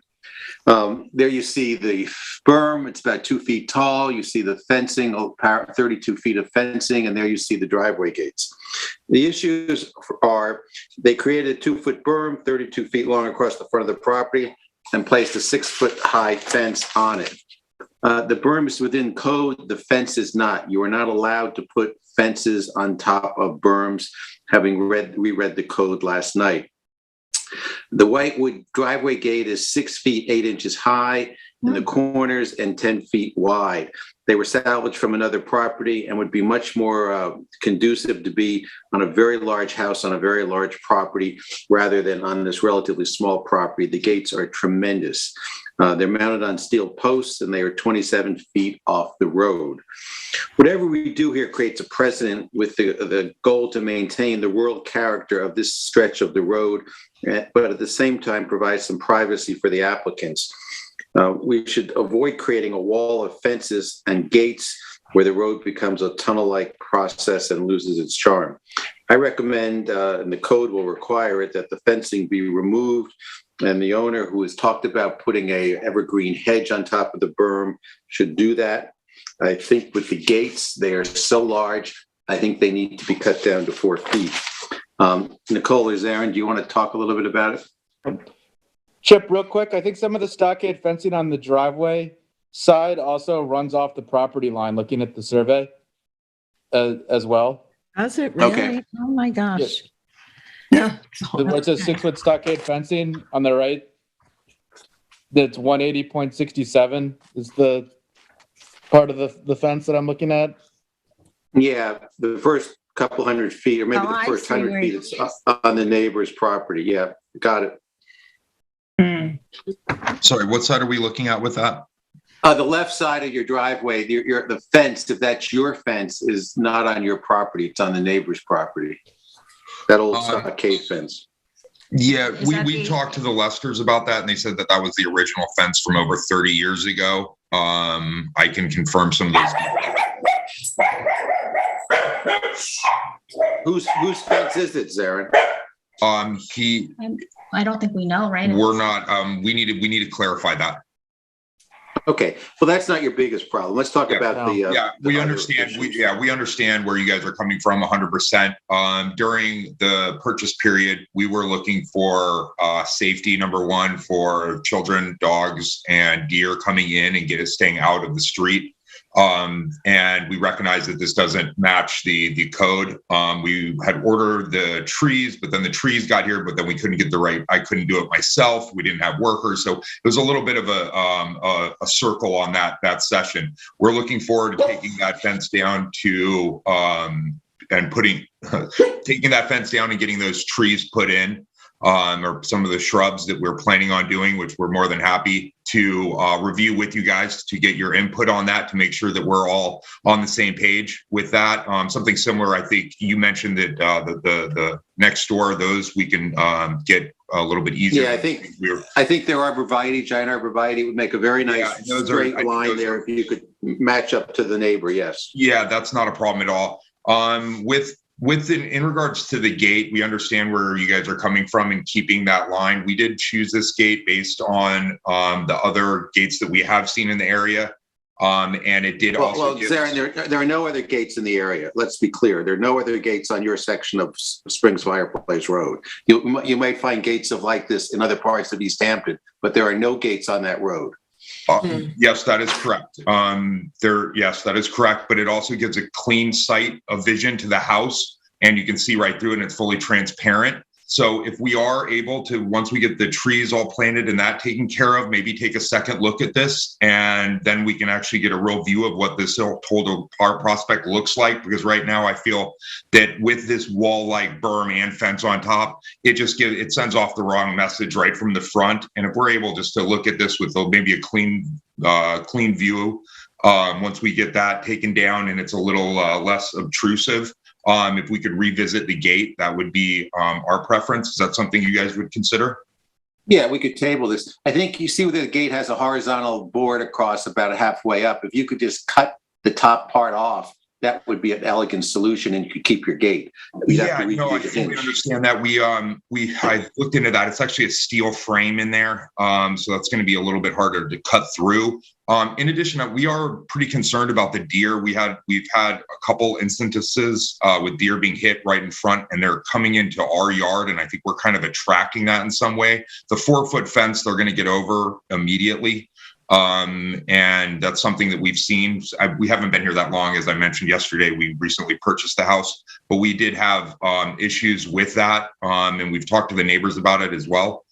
And they're having the same sort of thing. And I feel like we're attracting deer into our yard because we have gardens. But all the other yards are ungated and unfenced. So I don't know why deer would want to jump over your fences and gates to get into your yard when every other property is open to the street. They've built greenhouses. Our neighbor built a greenhouse and some other things on his property to keep the deer out. I don't know if that's even going to be possible with the layout of ours. We don't have that. A greenhouse? Something like that. Yeah, I think there's some sort of They format. just fence around. They the fence gardens, around all the maybe. gardens and so on and so forth. That's what everyone okay. does, yes. Yeah. Okay. So I think you need to sort of take the fence down on the berm. It'd be great if you can just take it down, but if you want to plant shrubs, that's fine. And then you need to come up with a solution for the gate, but we will never approve this gate above 6 feet. So the gate has to go one way or the other. I think if you can cut it down, that would be an elegant solution for all. Could I just point out too that if you feel that you were misrepresented by the contractor or the builder here, the town has what's called the Licensing Review Board. You can contact the town attorney's office, and if you're interested in make a complaint and possibly get some kind of compensation, or the town could take action against the person's license if it deems that it's a justified claim. So you might want to look into that. Okay. Yeah. Okay, so I think we should table this. Does the rest of the board agree? Yeah. Nobody has anything else to add then, yes? No. Okay. Okay. So, Did you have any other questions for us, Zarin? No, I would like to, before we actually go through with any, obviously we jumped the gun on some ways here. So I feel like anything else I would like to just have you guys approve before we make any moves at this point, just so we don't have to go through and most people come to us, Zarin, with plans, and then we comment on the plans. You came to us with a finished product, so we prefer to do it off the plans, not the finished product. But yeah, you're exactly right. Okay. I would add, I just encourage you to thoroughly look through what is permissible and try to abide by that first. Yeah. In terms of the town code regarding fencing. Okay. Yeah, and don't rely on your fence guy to inform you. Okay, so we're going to table this. Thank you very much, Zarin and Nicole. Thanks. And good luck. Okay, we'll see you again. Okay, the next is 6 Tower Road, Montauk LLC, care of Cassandra Perez. Is Miss Perez on the line? Oh, there she is. She's been there forever. That's why I'm here. She has been here for a long time. 795 Montauk Highway, Montauk, Suffolk County Tax Map number 300-67-3-38.3, 6 Tara Road, Montauk, and that's mine. So this application is to approve a steel frame with cedar cladding. It's 4 feet 7 inches grade to the top of the gate. I went out and measured it yesterday, and I found it taller than that. The pillars on either side of the gate are taller than 4 feet 7 inches. I have them at 5 feet 2 inches on the north side. The middle of the gate seems to be 56 inches, which would be maybe closer to 4 feet 7, and then 5 feet 3 inches on the south side. So it's a sliding gate with a steel frame. The materials seem acceptable. 2 slats were removed. That seemed to be, I don't know if has this been before us before. Does anybody remember? Oh, yes. Okay. Yes. Okay. And so 2 slats seem to be removed from the southern portion of this, which, and there are, you can see, yes, thank you, Julie. Well done.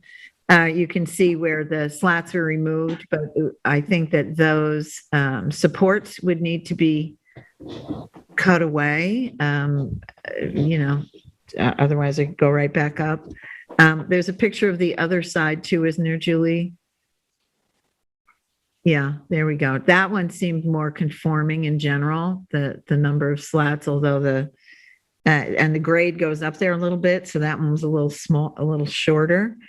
I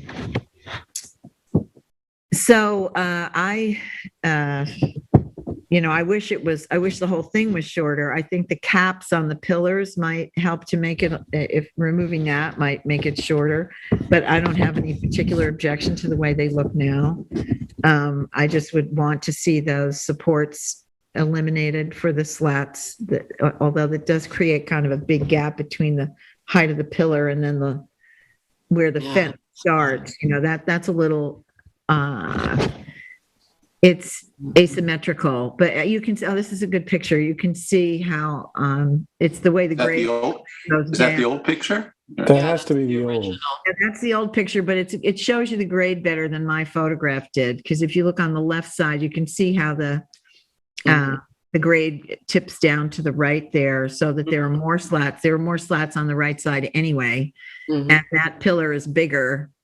It doesn't even look like the left one is capped in this picture. No, it doesn't. You're right. That's peculiar.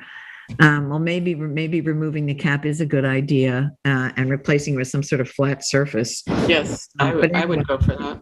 It seems, I think we would need to do something just visually to make that pillar not seem gigantic for the slats on the right side as we were looking at that picture.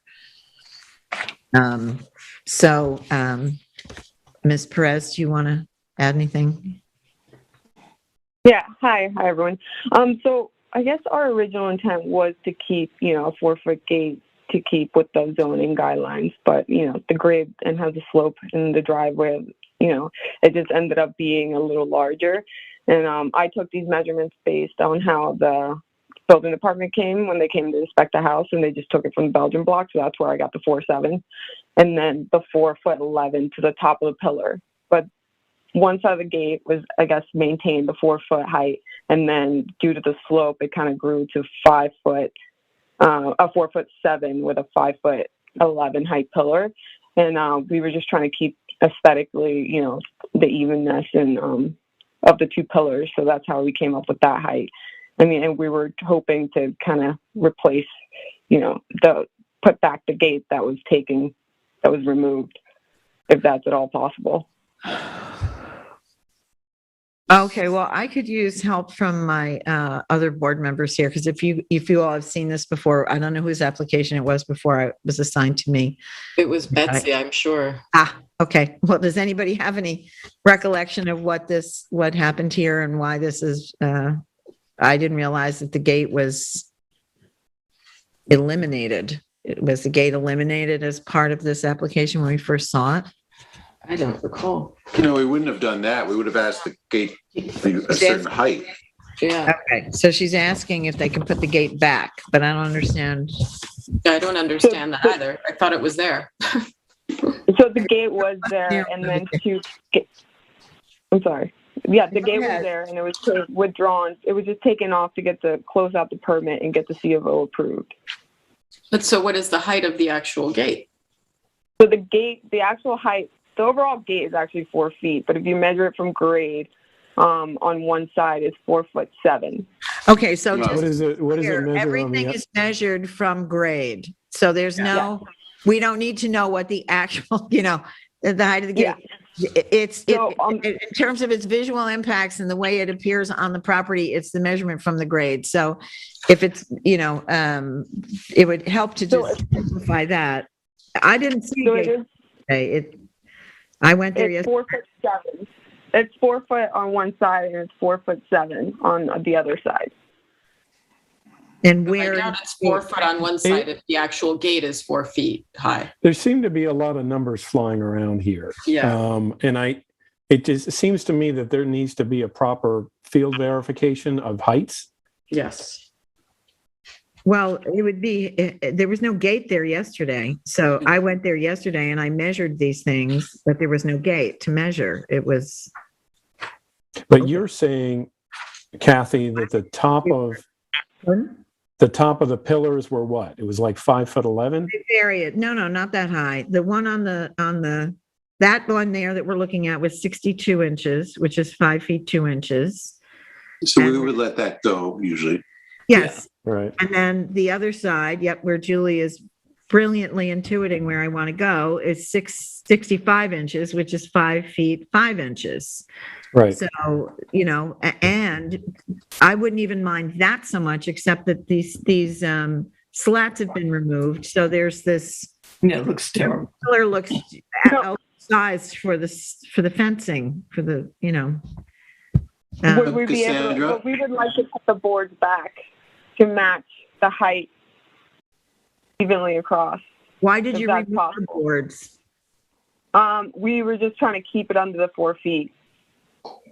You haven't done that. It sounds like she wanted to basically do what she had to do to get her building inspection through. Correct. And then deal with getting back what she hopefully wants. Right, but correct. So we would like to replace those boards if possible, so they align like the previous image. But then, where does this leave this total height of this compared to what it was? Based on Kathleen. So based on Kathleen's measurement, when she went, it was 5'5" to the top of that pillar, which would be our highest point. And what did we Are there approve? renderings I of what heard you want it to look 5'11". like? Okay. And Oh, and 5'5". I'm just looking for when you were last before us, and I can't find it. But what was the consensus? Were you to be at a 5-foot height maximum? No, we were. To be honest, we were trying to stay within our 4 feet. Well, that was a dismal failure. Yes. Well, here's the thing. What you wanted to do and what you've done and what is required are three different things here. Right. And it seems to be moving around. So, and I'm new at this, so I'm trying to reorient this discussion. I took these measurements. I did them yesterday. These are my photographs. There was no gate there. So I don't know how we can approve a gate when there was no gate there. I don't know what gate we can approve. Yeah, and that maybe. I don't think we have renderings or plans, right? Say again? Do we have renderings or plans of the gate that she wants? We do. So the images that are on the plans is the actual gate that was up. And then the gate was taken down to get our, pass our C of O, get our C of O. And then they explained to us that we could apply to the ARB board after we've gotten our C of O to put the gate back. So okay. I find this like really kind of. I'm not quite clear what we're being asked to approve here. I don't. Except We're maybe being asked to approve an exception to the code. They had something up that was not code compliant, so they removed it to be code compliant so they would pass their inspection. And now they've been, and we're so advised that they could come back to us for an exception, which is what we're doing now. So they're asking for a 5-foot clear cedar natural finish gate, proposed metal frame gate cladded with 5 inches. I think it's going to be 4 feet, but I don't see how it can be. At this point, it can't be 4 feet, from grade. So that's why we were hoping to get, Architectural Review Board to get this gate approved.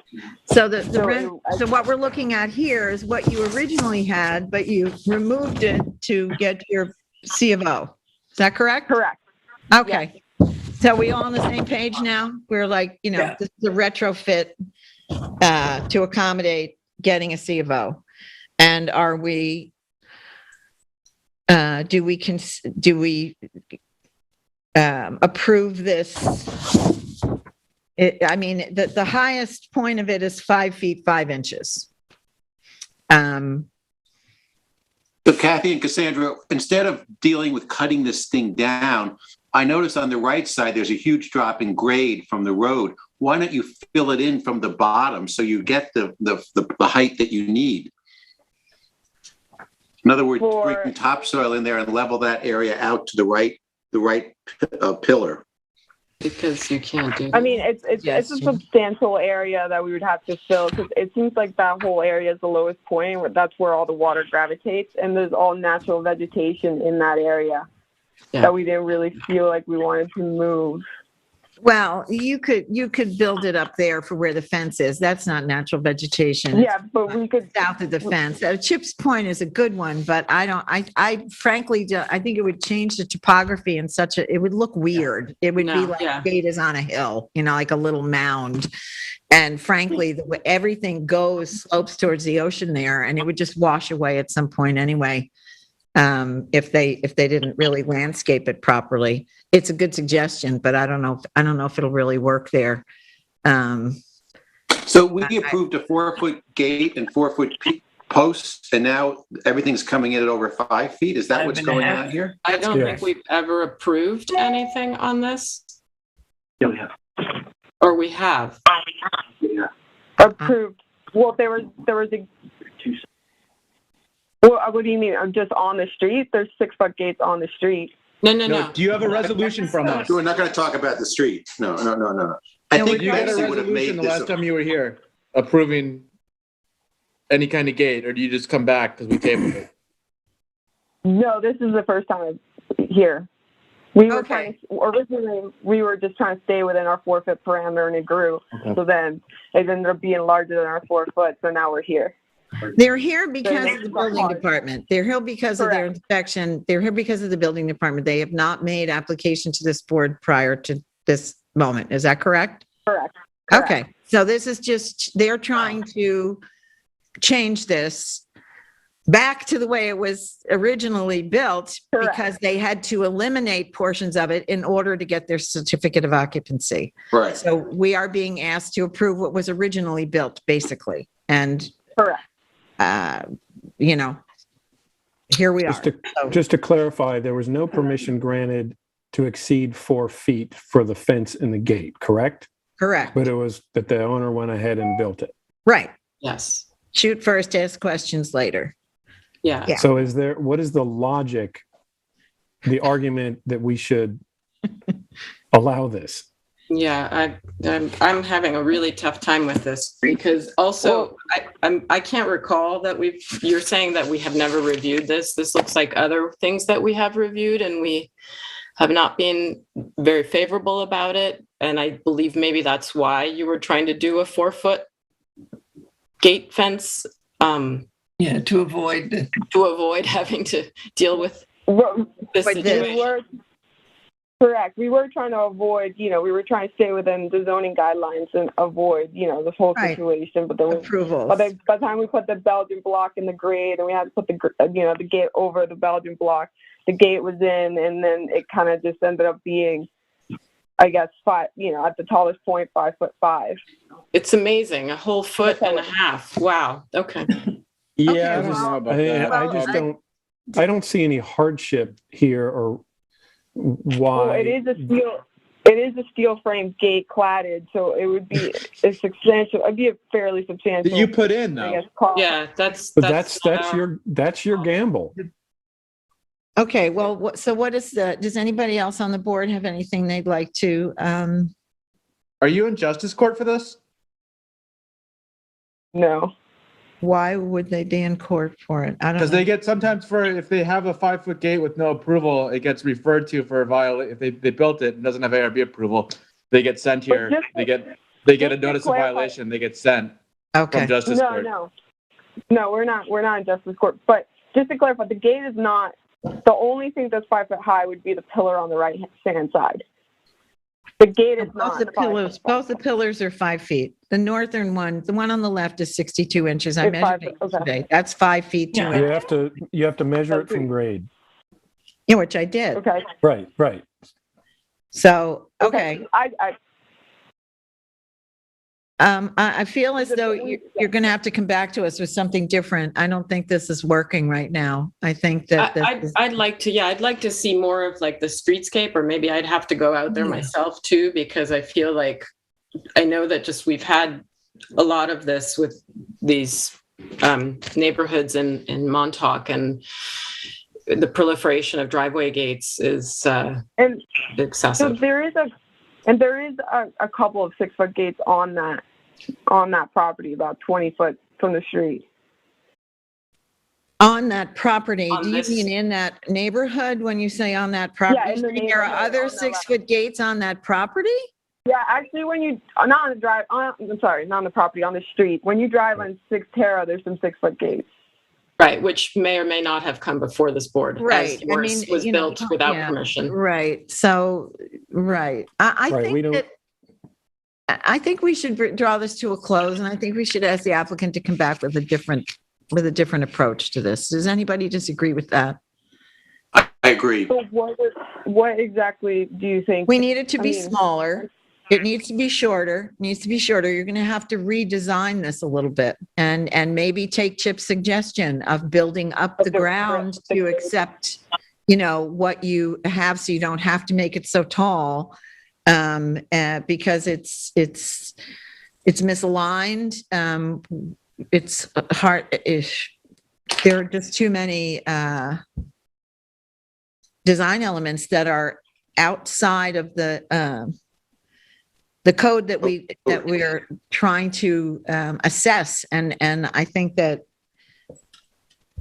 Yeah, what you're asking us to do, you did. It's like a patchwork job. You did something; it wasn't code compliant. You remedied it to get the C of O, and now you want to just put it back in place, and we're not comfortable doing it. So I think it's fair for us to say to you, take another pass at this. Try to redevelop this in a way that would be more code compliant, and more in keeping with the more compatible with the neighborhood. I did drive around there. There are some other houses with there's another house up on the left that has a big gate and all the rest. It's very hilly. It's very it's typical Montauk, like lots of pitched areas. So, but I would ask you to come back with a different drawing. And just to clarify, so then the code on the gate, it has to just be 4 feet. That's the max that you are allowed on past. As of right. As of right. Yeah. The board can that's approve the up to gate, 6 feet. it's the post, it's the fence, it's everything. Right. Yeah. Right. Yep. Yeah. I think you have to reduce your posts too. They have to be shorter. But the board can approve up to 6 feet. We can, but That's correct. There has to be. It doesn't mean you're going to get it though. It's discretionary. Don't all talk at once. I mean, the point is, it's a discretionary issue for us, and right now, I think each of us feels it's too unwieldy in its present configuration for us to sign off on this. Okay. Kathy, how far off the street do you recall the posts are? It's up. It's up. 22 feet. Yeah, it's up the driveway. It's on the survey. Whoops.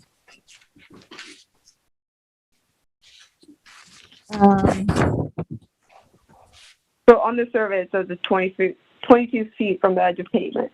22. Okay. That's fine. Yeah, it fits the criteria in that respect, but it's just the asymmetry, I think, is what's problematic, and it's a little too tall. I'm just concerned about this. We measure from natural grade. I'm not convinced that by filling it in, it's going to like that. I feel like that's a real that may be issue, and I'm not comfortable with that either. I'm just saying, they can entertain a couple of different options. I don't think that's a bad idea. It isn't what I would choose to do, I don't think, because it just seems like it'll be really hard to get things to take root there because it's so pitched toward the ocean. I was going to say, it's also very opaque. There's very little, opacity in what you can see through the gate. To me, that's something to consider.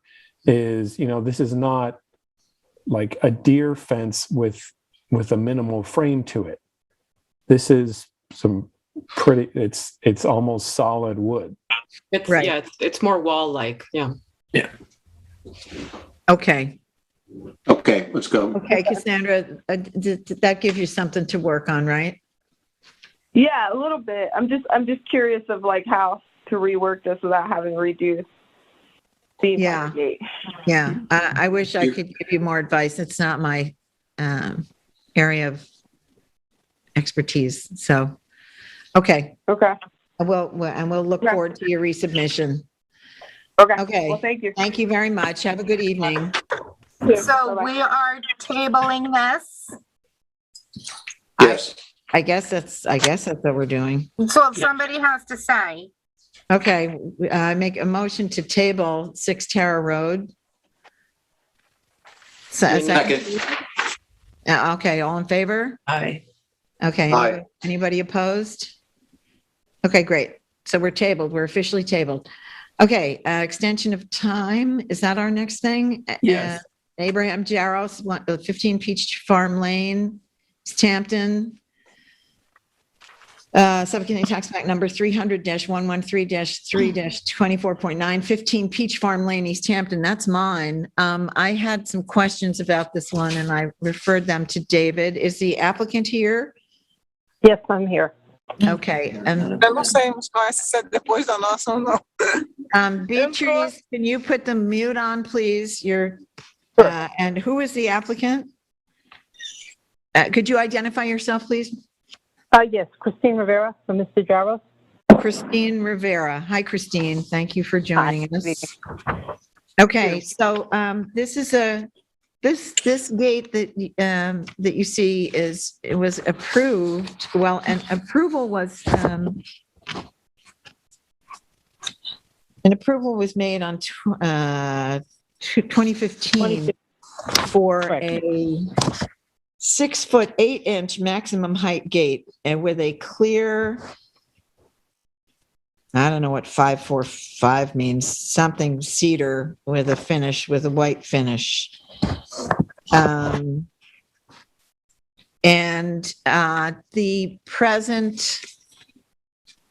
dimensions of the existing gate exceed what was approved. They want an extension of time, and I don't know how to do this because David, I'm sure you told me and I just forgot, but the left pillar there measures 90 inches from grade, and the right pillar measures 92 inches from grade. The center is 78 and a half inches, where those arches meet in the center. Sure. It's a huge gate. And this is a little cul-de-sac, up here in Northwest. It's not pretty small. All right. So my understanding is that the existing structure exceeds the height that was in the resolution, right? So correct. Right. So I guess my question for the applicant is, are you seeking the extension of time to try to legalize the existing structure by making it conform to the height in the first resolution? Or are you asking us to approve the structure as is at its current height, which exceeds the height in the original resolution? Well, I'm the last one to this dance. Representing Mr. Jaros, he was under the impression when he hired East Hampton Gate, I think it was a Hampton Gate, East End, back in 2015, that they went through all the motions and got the approvals and whatnot, and he assumed that he had a CO, and he did not know he had a CO until he went to apply for another building permit. So I didn't measure. The gate looks to me like exactly within the drawing, but I'm not quite sure. Yes, the dimensions. It looks the same, but it's the dimensions of it that are inappropriate. So what do we tell her to do now, David? He's got to, Well, I think we ask her because it's not what was approved. Right. And I don't know how significant of an undertaking it is to lower it to the height that was approved. I mean, if they took the finials off, would that do it or no? No, they may be 10 inches, but maybe even 12 inches, but it's well over 6 foot 8 or whatever the approval was, 6'7" or 6'8". 6'8". I mean, really, the intent for an extension of time has to be because you want to build what was approved, not. We're not the board isn't under an obligation to. Okay. This isn't what was approved. All right, so we'll deny it. After an intent to build what was approved, the board doesn't have to grant the extension of time. Yeah, so we'll deny the extension of time. Okay, my impression, I went there and they said to me, this is what I needed to do. I needed to request an extension of time in order to have it inspected, etc. So, I'm sorry, Who directed you to do that? The ARB. We are the ARB. We are not directing you that. The young lady there, when I went from the building department, they sent me over to the ARB, and they're the ones who said to me, I have to get the probably because the building department didn't know it wasn't built to the proper specification. Technically, because that is not, I mean, there is a chance that if the board was in love with this construction as built, that they could decide to approve it as built. So it's not, building department wasn't wrong, but either way, now she has to start from scratch. Okay, so yes, so it wasn't wrong to be referred. Deny referred this here. application? Do we deny it? I mean, just to move on with the agenda, and then we'll give her direction? Or do you table it? I mean, it's. I would deny it, Kathy, because isn't an extension 3 years? They can sit on this for 3 years and do nothing, which is maybe what they're thinking. No, I'm just saying, I won't approve it. We'll either deny it or table it. It can't be approved. Let's deny in the it. present state. Okay, so I'd like to move to deny this application. May I have a second? Second. All in favor? Aye. Any opposed? I'm surprised. Is anybody opposed? Nope. Okay, all right. So And I would just tell the applicant to try to come back. If you want to build what's approved. Yeah. Well, here's my question. Does denying the extension null what was approved by the ARB? Yes. Okay. I didn't know that. So I guess maybe we should ask her if right now, if she wants to, is she willing to try to legalize it to the height that was what was. Well, I think she's going to have to find out. She can't really answer for the owner. Well, she's representing the Let owner. me ask you this. Sorry, I didn't hear. What did you measure in the field? How tall was it in the field? It's over 7 feet, 90 inches on the pillar on the left. As you look at that photograph was 90 inches. The pillar on the right was 92. The center of the gate was 78 and a half inches from grade. You have to understand that these measurements are taken from grade. Right. So the only part of it. The only thing that really complied was the center of the gate. The pillars are too big. So, Chair, in fairness to the applicant, then perhaps we should give her the chance to ask her client if she intends to legalize it or. Right. So maybe we should. And we should table it. Then we table it. Yeah. So we should make a motion to withdraw the. Okay, motion to withdraw the denial and to table this application. So the applicant's representative can research these issues. Okay, so the bottom line is I really have to reduce the pillars to Correct. Correct. The resolution. What was approved.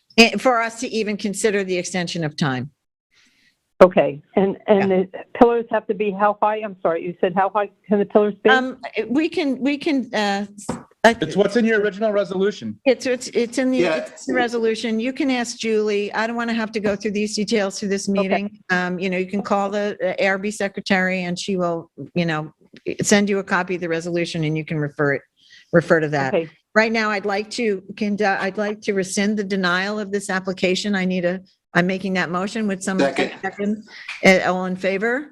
Aye. Okay. And we'll table this until you have a chance to consult with your client, okay? Okay, thank you so much. Find out what the resolution said and go from there. Thanks a lot. Good luck. Thank you. Bye. Thank you. Bye-bye.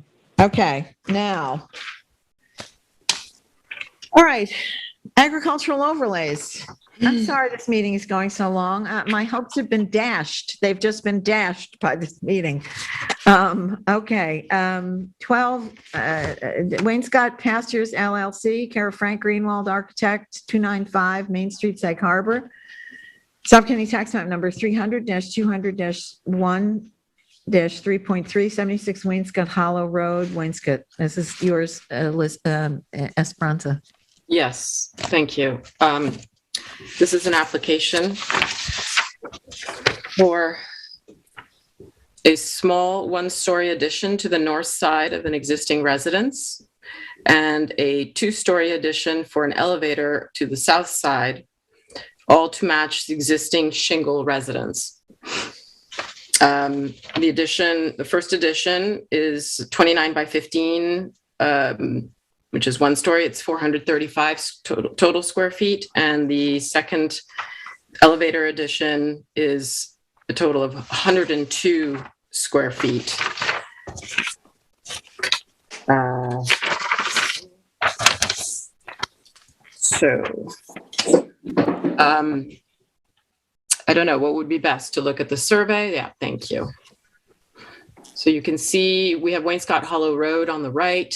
That's the entrance to the residence. And then you go up the driveway, and pretty much at the end of that driveway where there's a, oh, wait, this doesn't have the proposed. Can you pull up the other? Yeah, the proposed has the green, right? Has green overlay.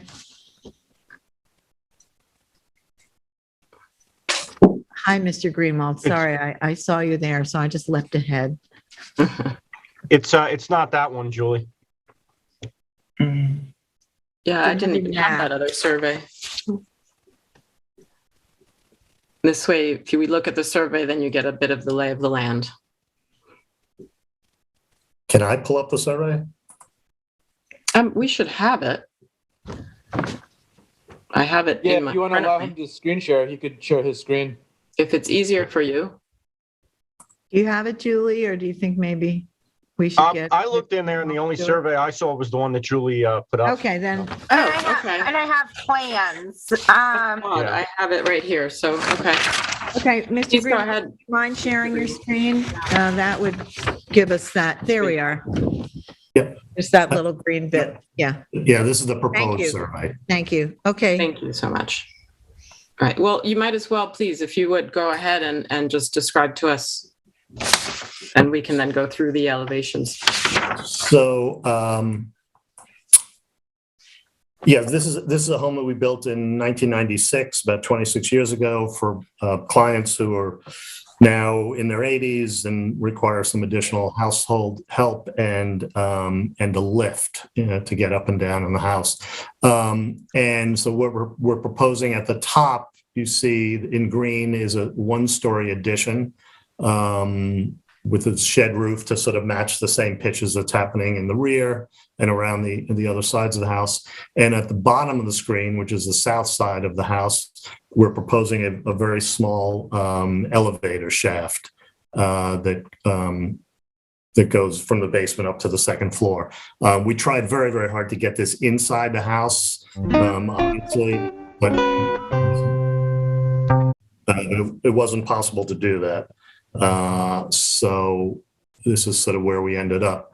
Should we look at the elevations? Please. I think we can do that. Do you want me to do that, or? It seems like it might be easier for you, and you can run through them. You know the plans better. So let me find the front. So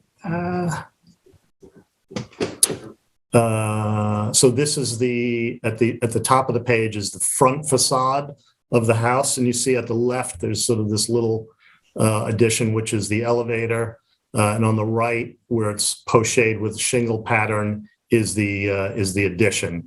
Down below is sort of a large scale drawing of those two areas. And I might add that the section on the left is not visible, back fairly far from the road. It's up really high on a hill from the road, and it's totally surrounded by greenery. So it's not visible from either the road or any of the neighbors. And it would all just be shingled and bleached out the same way the rest of the house is.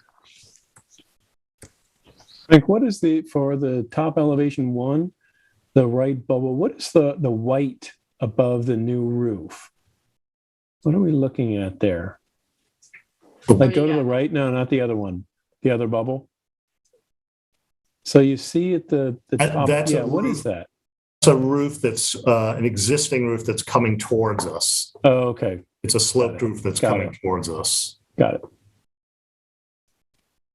Let me see if I can find the side elevation. Yeah, so this is that side elevation. The area that's shown with shingle is the new addition.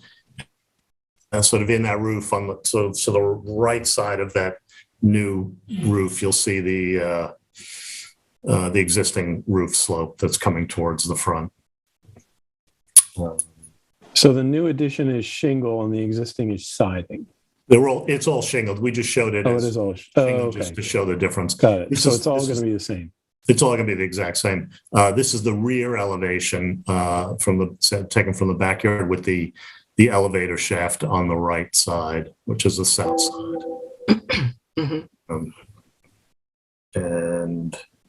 And this is the south elevator showing that elevator shaft. Yeah. I mean, we tried to make it as minimal as possible. And as I said, it's surrounded by trees and it's really not visible from any area. But I think it'll all just sort of blend in once it's finished. So again, the rear, the north side, and the front elevation. Okay. Yeah, and there's really not any significant addition of windows. And they're all matching what is existing. So, as you said, it's pretty seamless. It looks great. The fact that we're trying to figure out what is new and existing says something into itself. That's a good sign. Yeah. Yeah. So that's why we post shade. We try to post shade as, so where you see this sort of heavier drafted shingles, that's the new area. So. Yeah. All right. Did we look at the pictures I took already? I mean, just so you could see what is, and this is what will be. And I agree, it is fairly hidden and landscaped from the road. Should I stop sharing? You want to bring if you would, and let Julie, because that way she, there we go. Thank you.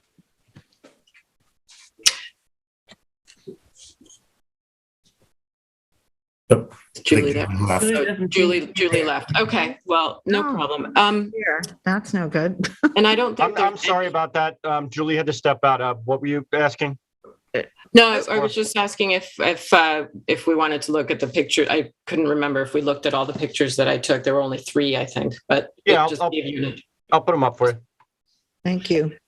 And there's really no need for any additional lighting or anything with this, except for that existing side entrance, correct?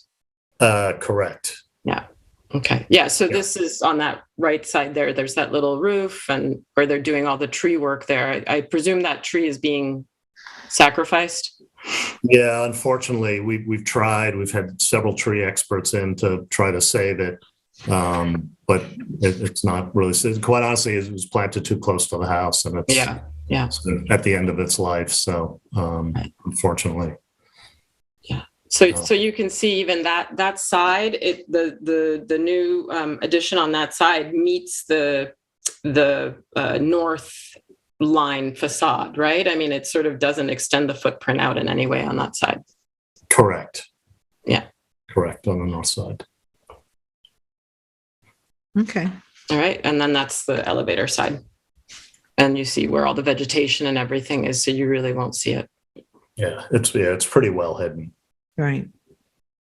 Okay. All right. Well, does anybody have any questions or comments for the architect or me? No, it's straightforward. Okay.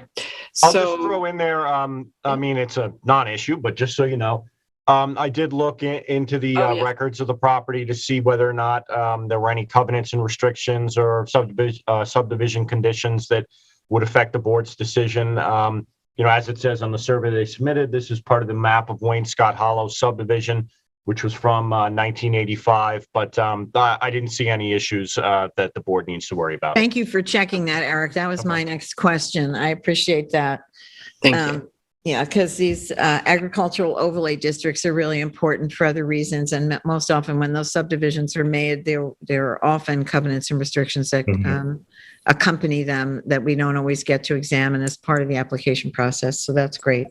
Okay, so do you want to make a motion? Yes, I make a motion to accept this application as submitted. May I have a second, please? Second. All in favor? Aye. Aye. And any opposed? Okay, so we have accepted this application. This is great. Looks good. Thank you very much. Thank you. Okay. Thank you. I appreciate it. Okay. All right. Next up is Britton with us. Britton, I see Britton's iPad. Hi, Britton. I'm here. Hi. Okay, Beach Lane, N2J LLC, care of Britton Bistrian, PO Box 2756, Amaganset. Suffolk County Tax Map Number 300-200-2-1770 Beach Lane in Wainscott. This is Chips. So this is a 1.4 acre lot on the right side of Beach Lane, halfway between Main Street, Wainscott, and the beach. It overlooks a vast agricultural reserve to the west. I believe the owners purchased this property in 2012. The house is a very modest cottage. It's 1,500 square feet on the first floor, and with the dormer, it would be 600 square feet on the second floor. This is in a land of really very large houses. Most of the original houses have been torn down. This one remains. The house is undergoing two things. It's undergoing an interior renovation, and it also has already gone an exterior renovation. The interior changes are an addition of a 31-foot long shed dormer on the back of the house. That has not been put in place yet. It would be on the roof side there where that single dormer is.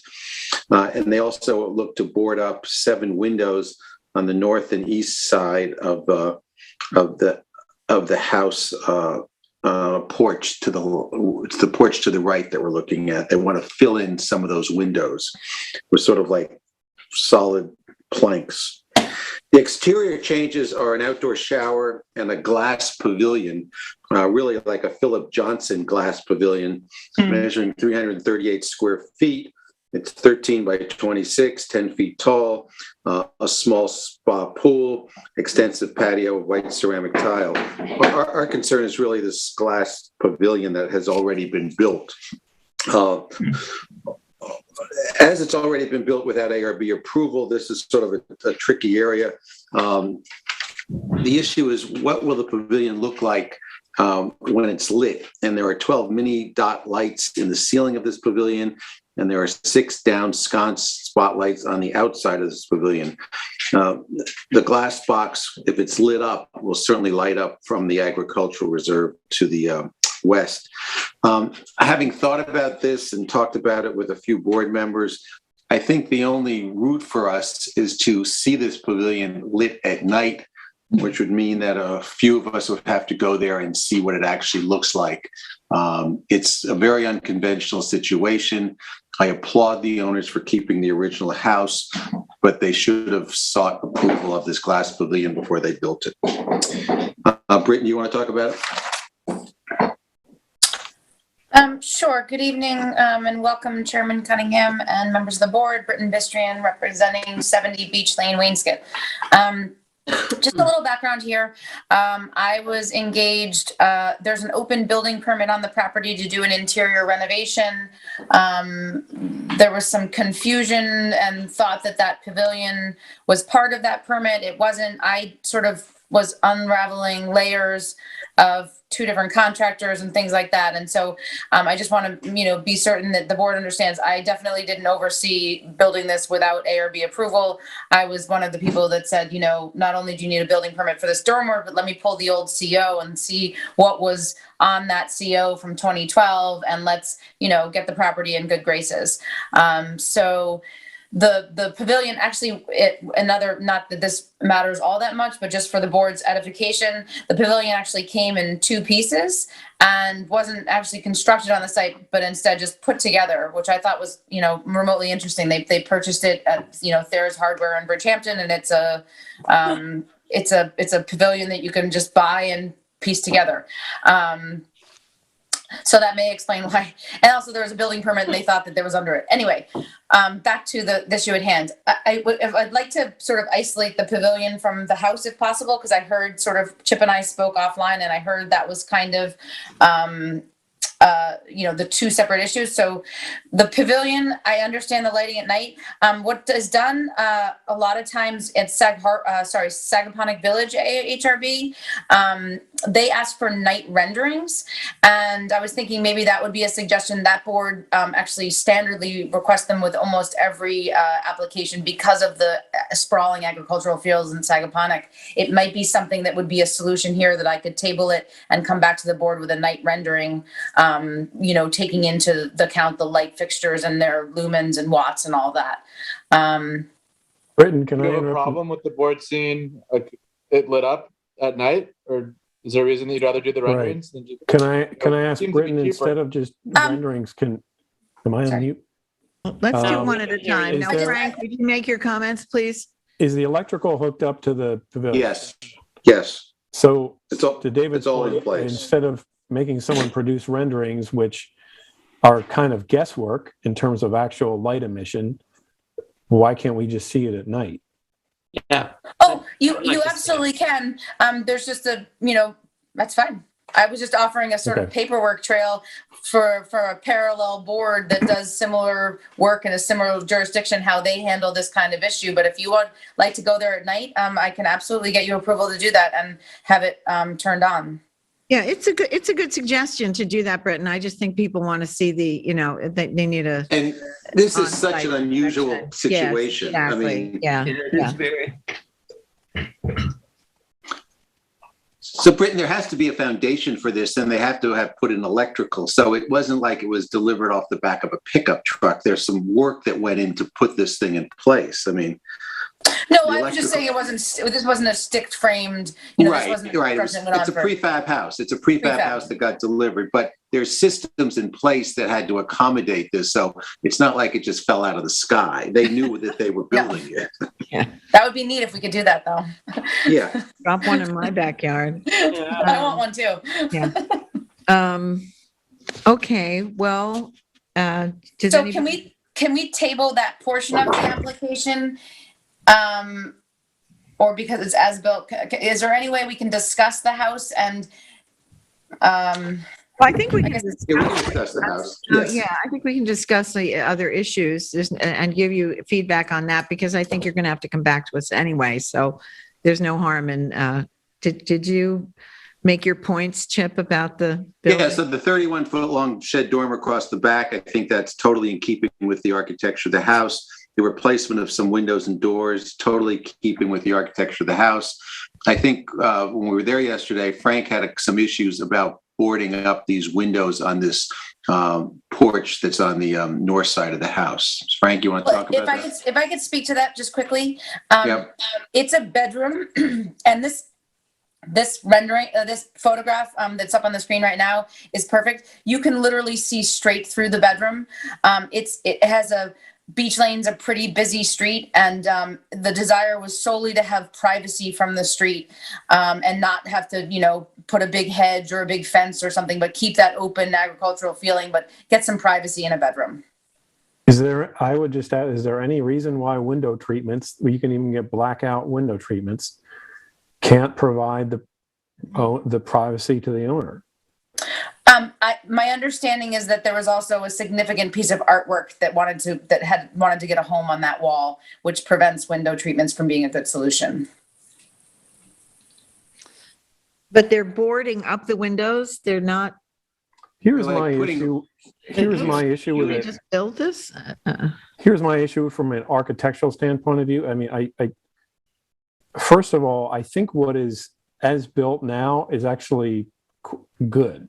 I actually think that what is proposed here is however you want to call it, a deterioration. That the architecture of this house is not getting better, not staying the same. It's getting worse by filling in these windows. The second point related to it is it's not like what the owners are proposing to do is to make it something different. They're proposing it to look like windows were removed and info panels were put. It suggests that windows at one point were there and were removed. And that's just it's not very architecturally compelling. I think it might be, Frank, it might be acceptable if they left the windows in the front. I don't have such a hard time with the side elevation, but there's a house down the street that's of this vintage, of this size. It's only used 2 weeks out of the year when the horse show's here. And those people put up panels on all the windows for the other 10 months, 9 to 11 months of the year. Like it's a boarded up house and it's winterized. This this filling in of these windows makes it look like it's a boarded up house that's been winterized. And I just don't think it fits what's going on here, particularly on the front side. I don't have such an issue with the side yard. It just doesn't look I mean, the house is out. It is I was going to say that, listen, it is a public, the bedroom is, faces the public street, but the house. Well, it's not a bedroom. It's a sitting room according to the plans. Well, the if bedroom's it's in become the a house. sitting room, bedroom, the room, if they want privacy, what I was saying is the owners are requesting privacy from the public, but by the nature of this property is of the realm of the public. It's in an agricultural district. It's close to the street. And so, like architecture that's close to a street that's part of the public, the public has a vested interest in this being architecturally compelling.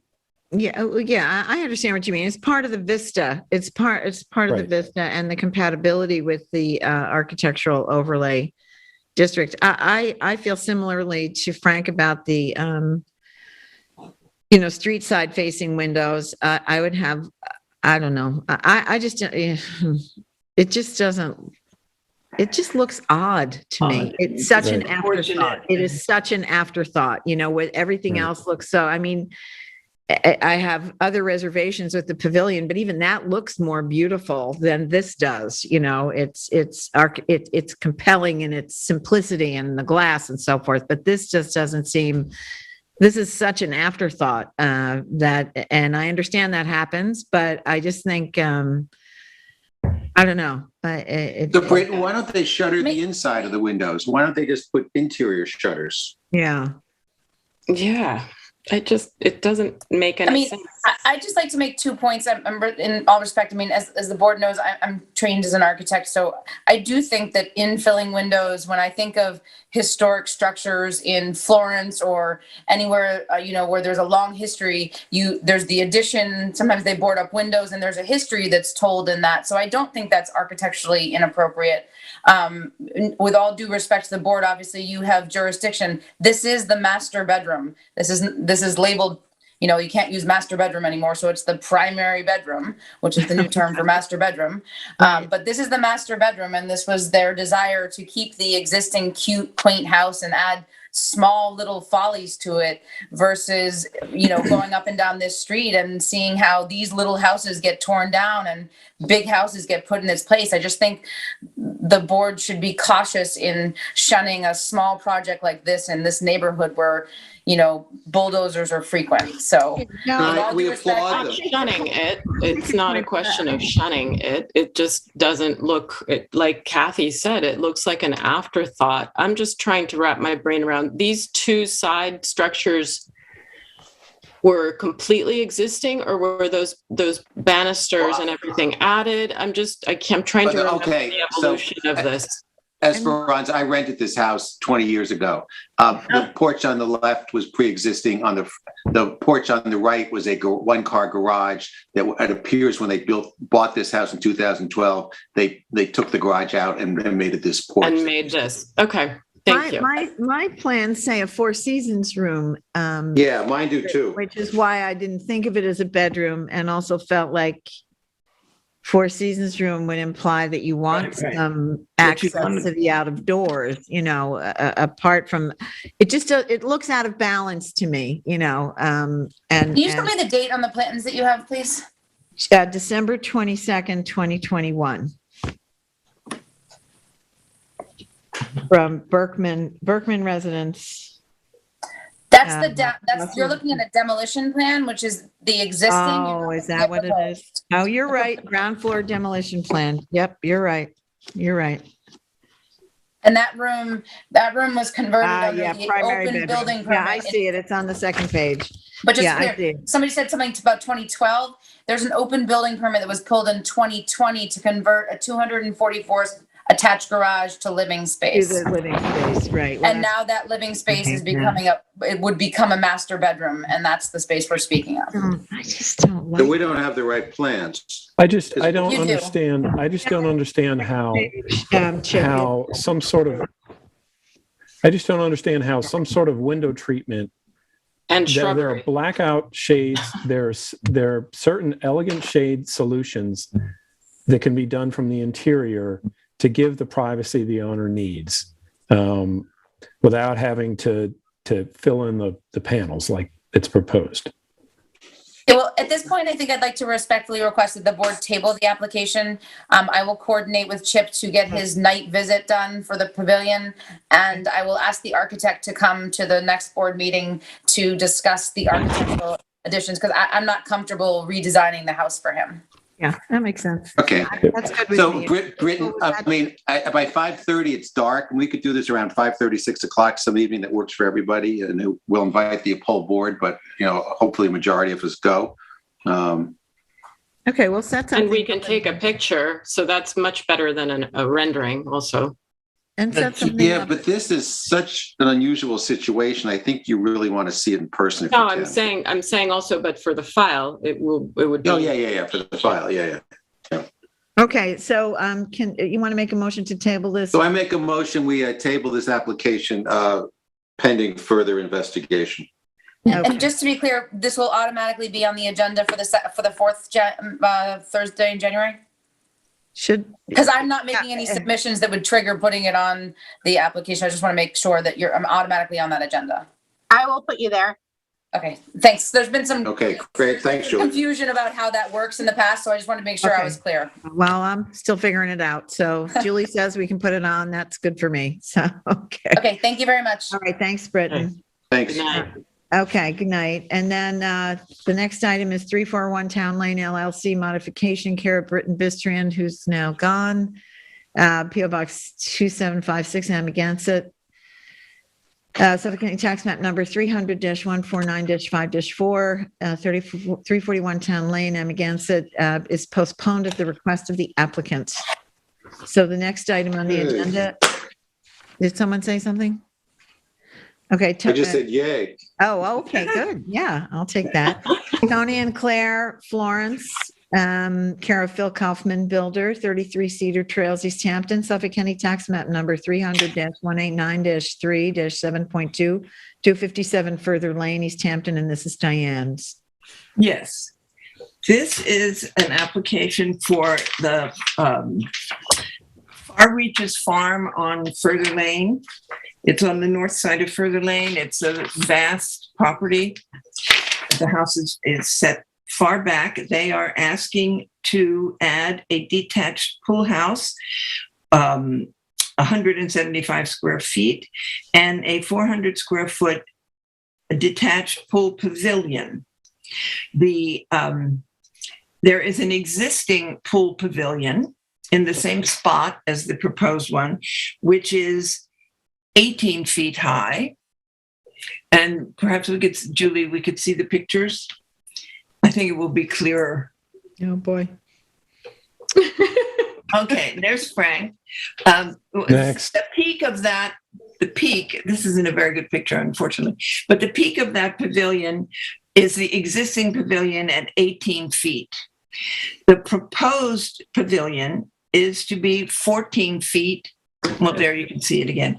1.5 inches. So it will be 4 feet less in height. And the pool house, which is suggested to go right behind this pavilion, is, as I said, it's 175 square feet and will be 14 feet even in height. So this property is extremely heavily landscaped. And from Further Lane, definitely in season, you can see nothing. And I think that the fact that that this 18-foot pavilion is going away is to be mitigated, and it will be 4 feet less. I can't see that we would have any issue here. Okay, I failed to check to see if the applicant was present. Is someone? Yes. Hi, Michael Derrick. I'm representing the owner, Tony and Claire Florence. Okay, great. Hi, Michael. Hi, how are you? Are you, do you feel that you've covered it sufficiently, Diane? Well, I talked to Tyler at Kaufman Builders, Michael, and he gave me this information about the proposed heights of the buildings, which was really the thing of most concern. Yes. 14 feet is correct. So we'll be 4 feet lower. Right. For both structures, it's 14 feet, is that correct? One is 14 feet 1.5 inches. Yeah. And one is 14 feet even, according to Tyler. That is correct. It's a beautifully maintained property. Thank you. I'm happy to answer any questions. I think the buildings are, they're natural in color. Everything is wood and stone, and covered. It's screened. Okay. Does anybody have any questions for Diane or Mr. Derek? I think it's a go. Okay. Yeah, I think it's a go. Well, if there's no concerns, then I would like to. Can we just look at it? Just to see sure. it. Anyway. Absolutely. Yeah. So this is the pavilion? Yes. Okay. So it doesn't have that pyramidal roof height? That is correct. It's a gable roof. Much nicer. Okay. It's about as a discrete location as you can find. Yeah, no, and this is so much better because you can see that pavilion from a distance. Yeah, which looks kind of out of place because it looks. Yes, I agree. But I agree. I'm trying to make these look like sheds. Mm-hmm. The best we could, so they would look more like outbuildings on the property. I tried to get them up for this building to use barnwood, but more planking. But they, cedar shakes. I think will be fine. Mm-hmm. Mm-hmm. And I didn't see on the survey where this pool house is located. Oh, maybe you could pull that up. Post, right?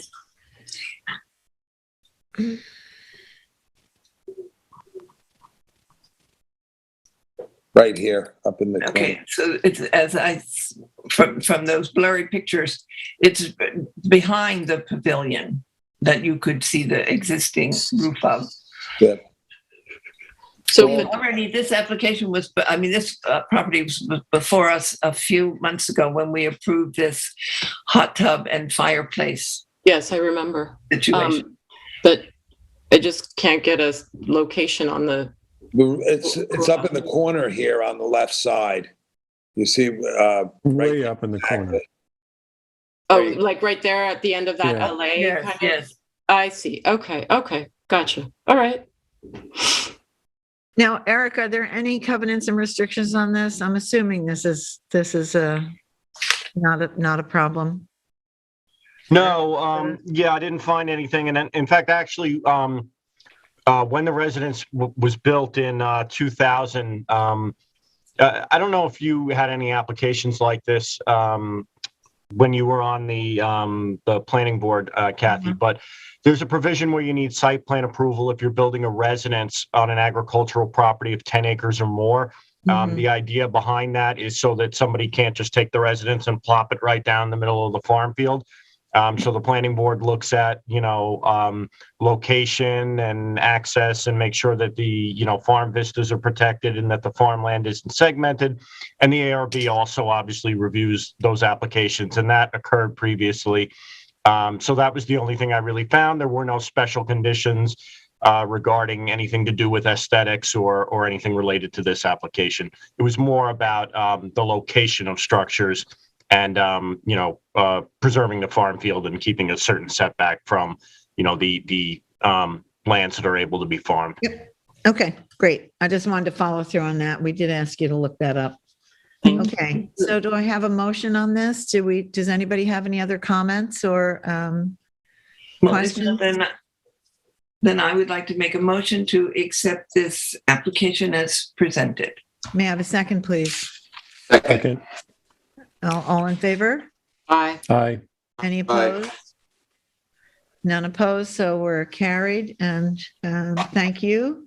Thank you. And off you go. You Okay. know, save the best for last. Hey, Beautiful. Okay. we do what we You're can. not last, Michael. Thank you. I appreciate it. And thanks for all your good work. Thank you. You're welcome. Okay, so now we have two, what is this, the work session or something? I forget what this. Certificates of occupancy. New business. This is new business. The certificates of occupancy. Elliot Tomeno, 8 Carlsruhe Cross Highway, Springs, Suffolk County Tax Map Number 300-120-6-4, 8 Carlsruhe Cross Highway, Springs. This is Esperanza. Yes, so this is from a resolution dating to June 24th, 2021. There are 2 existing driveway gates located at each end of this horseshoe driveway, made of wood to weather at a maximum height of 5 feet, with the height ending at the 4th wood slat. So the actual dimensions, the maximum is at 62 inches. So seems like the work was done to comply as closely to the resolution as possible. And so if there's no further comment from anybody else, I would instruct staff to advise the building department that this application is ready for a certificate of occupancy. Okay, is that a motion? Do we make a motion in this instance? Yes, Okay. that was a motion. Did I Okay, not make have a that? Did I second, make a please? motion? Yeah, I guess you did. I'm sorry. May I have a second, please? Second. All in favor? Aye. Any opposed? Okay, we're good to go. Thank you, Esperanza. If I may interrupt, Madam Yeah. Director, we do have Yes. we do have one caller holding. Oh, They just came on. Okay. So, The John Collier? Well, the caller ID says Walker Velma. It didn't occur to me that these would be things that the applicant would be represented on. Was I wrong not to solicit their input? Sometimes we have people call in for these. Okay. Let them in. Let's hear what they have to say. Okay, give me 1 second, please. Yep. Okay, we're going to unmute last 4 digits of 2373. Okay. Could you identify yourself, please, caller? Okay, well, I don't know who it is. If you're Mr. Collier, you're here to, there you are. Hi. Hi, guys. Did you have anything you want? We're going to consider your certificate of occupancy here. Kathy, let me go over it first before we get John involved. Yeah, I know. I just wanted to make sure that he was connected. He's for the next application. I'm with you. Okay. So this is John Collier, 11 Saddle Lane, East Hampton, Suffolk County Tax Map Number 300-73-5-13, 11 Saddle Lane, East Hampton. Chip. This application has been before us 2 times, dating back to a year ago exactly. The applicants were required to reduce deer fencing, stone pillars, and driveway gates to a maximum of 6 feet in order to obtain a C of O. All of these items are in the front yard of the property, in front of the front plane of the house, which is in a heavily wooded development in the Northwest Woods. We reviewed the gates and the piers and the deer fencing along the road at our last meeting, and they were in compliance. We'd asked that they cut down the deer fencing on the left-hand side of the property from the street up to the front facade of the house. I inspected it. They have done that. Everything is in compliance with what we asked. John, do you want to say anything? Nope. Okay. Board have anything? No, not if everything. No, then you want to make a motion? Yep. So I make a motion to approve this application for a request for a certificate of occupancy and instruct staff to notify the building department that this property is ready for a C of O. Okay, may I have a second, please? Second. Okay, all in favor? Aye. Any opposed? All right. It's approved. Thank you, Mr. Connolly. Thank you, Chip. Okay. I think this is the end of our meeting. I want to thank everyone. I'm sorry this took as long as it did. I hope to be faster next time. I promise to do better. And I thank everyone for their help and support. And we'll meet again on the 24th. May I have a motion to close, please? Make a motion to close this meeting. Okay, second. Second. Okay, all in favor? We're closed. Thank you all. Good job. Good night. Bye. Bye-bye.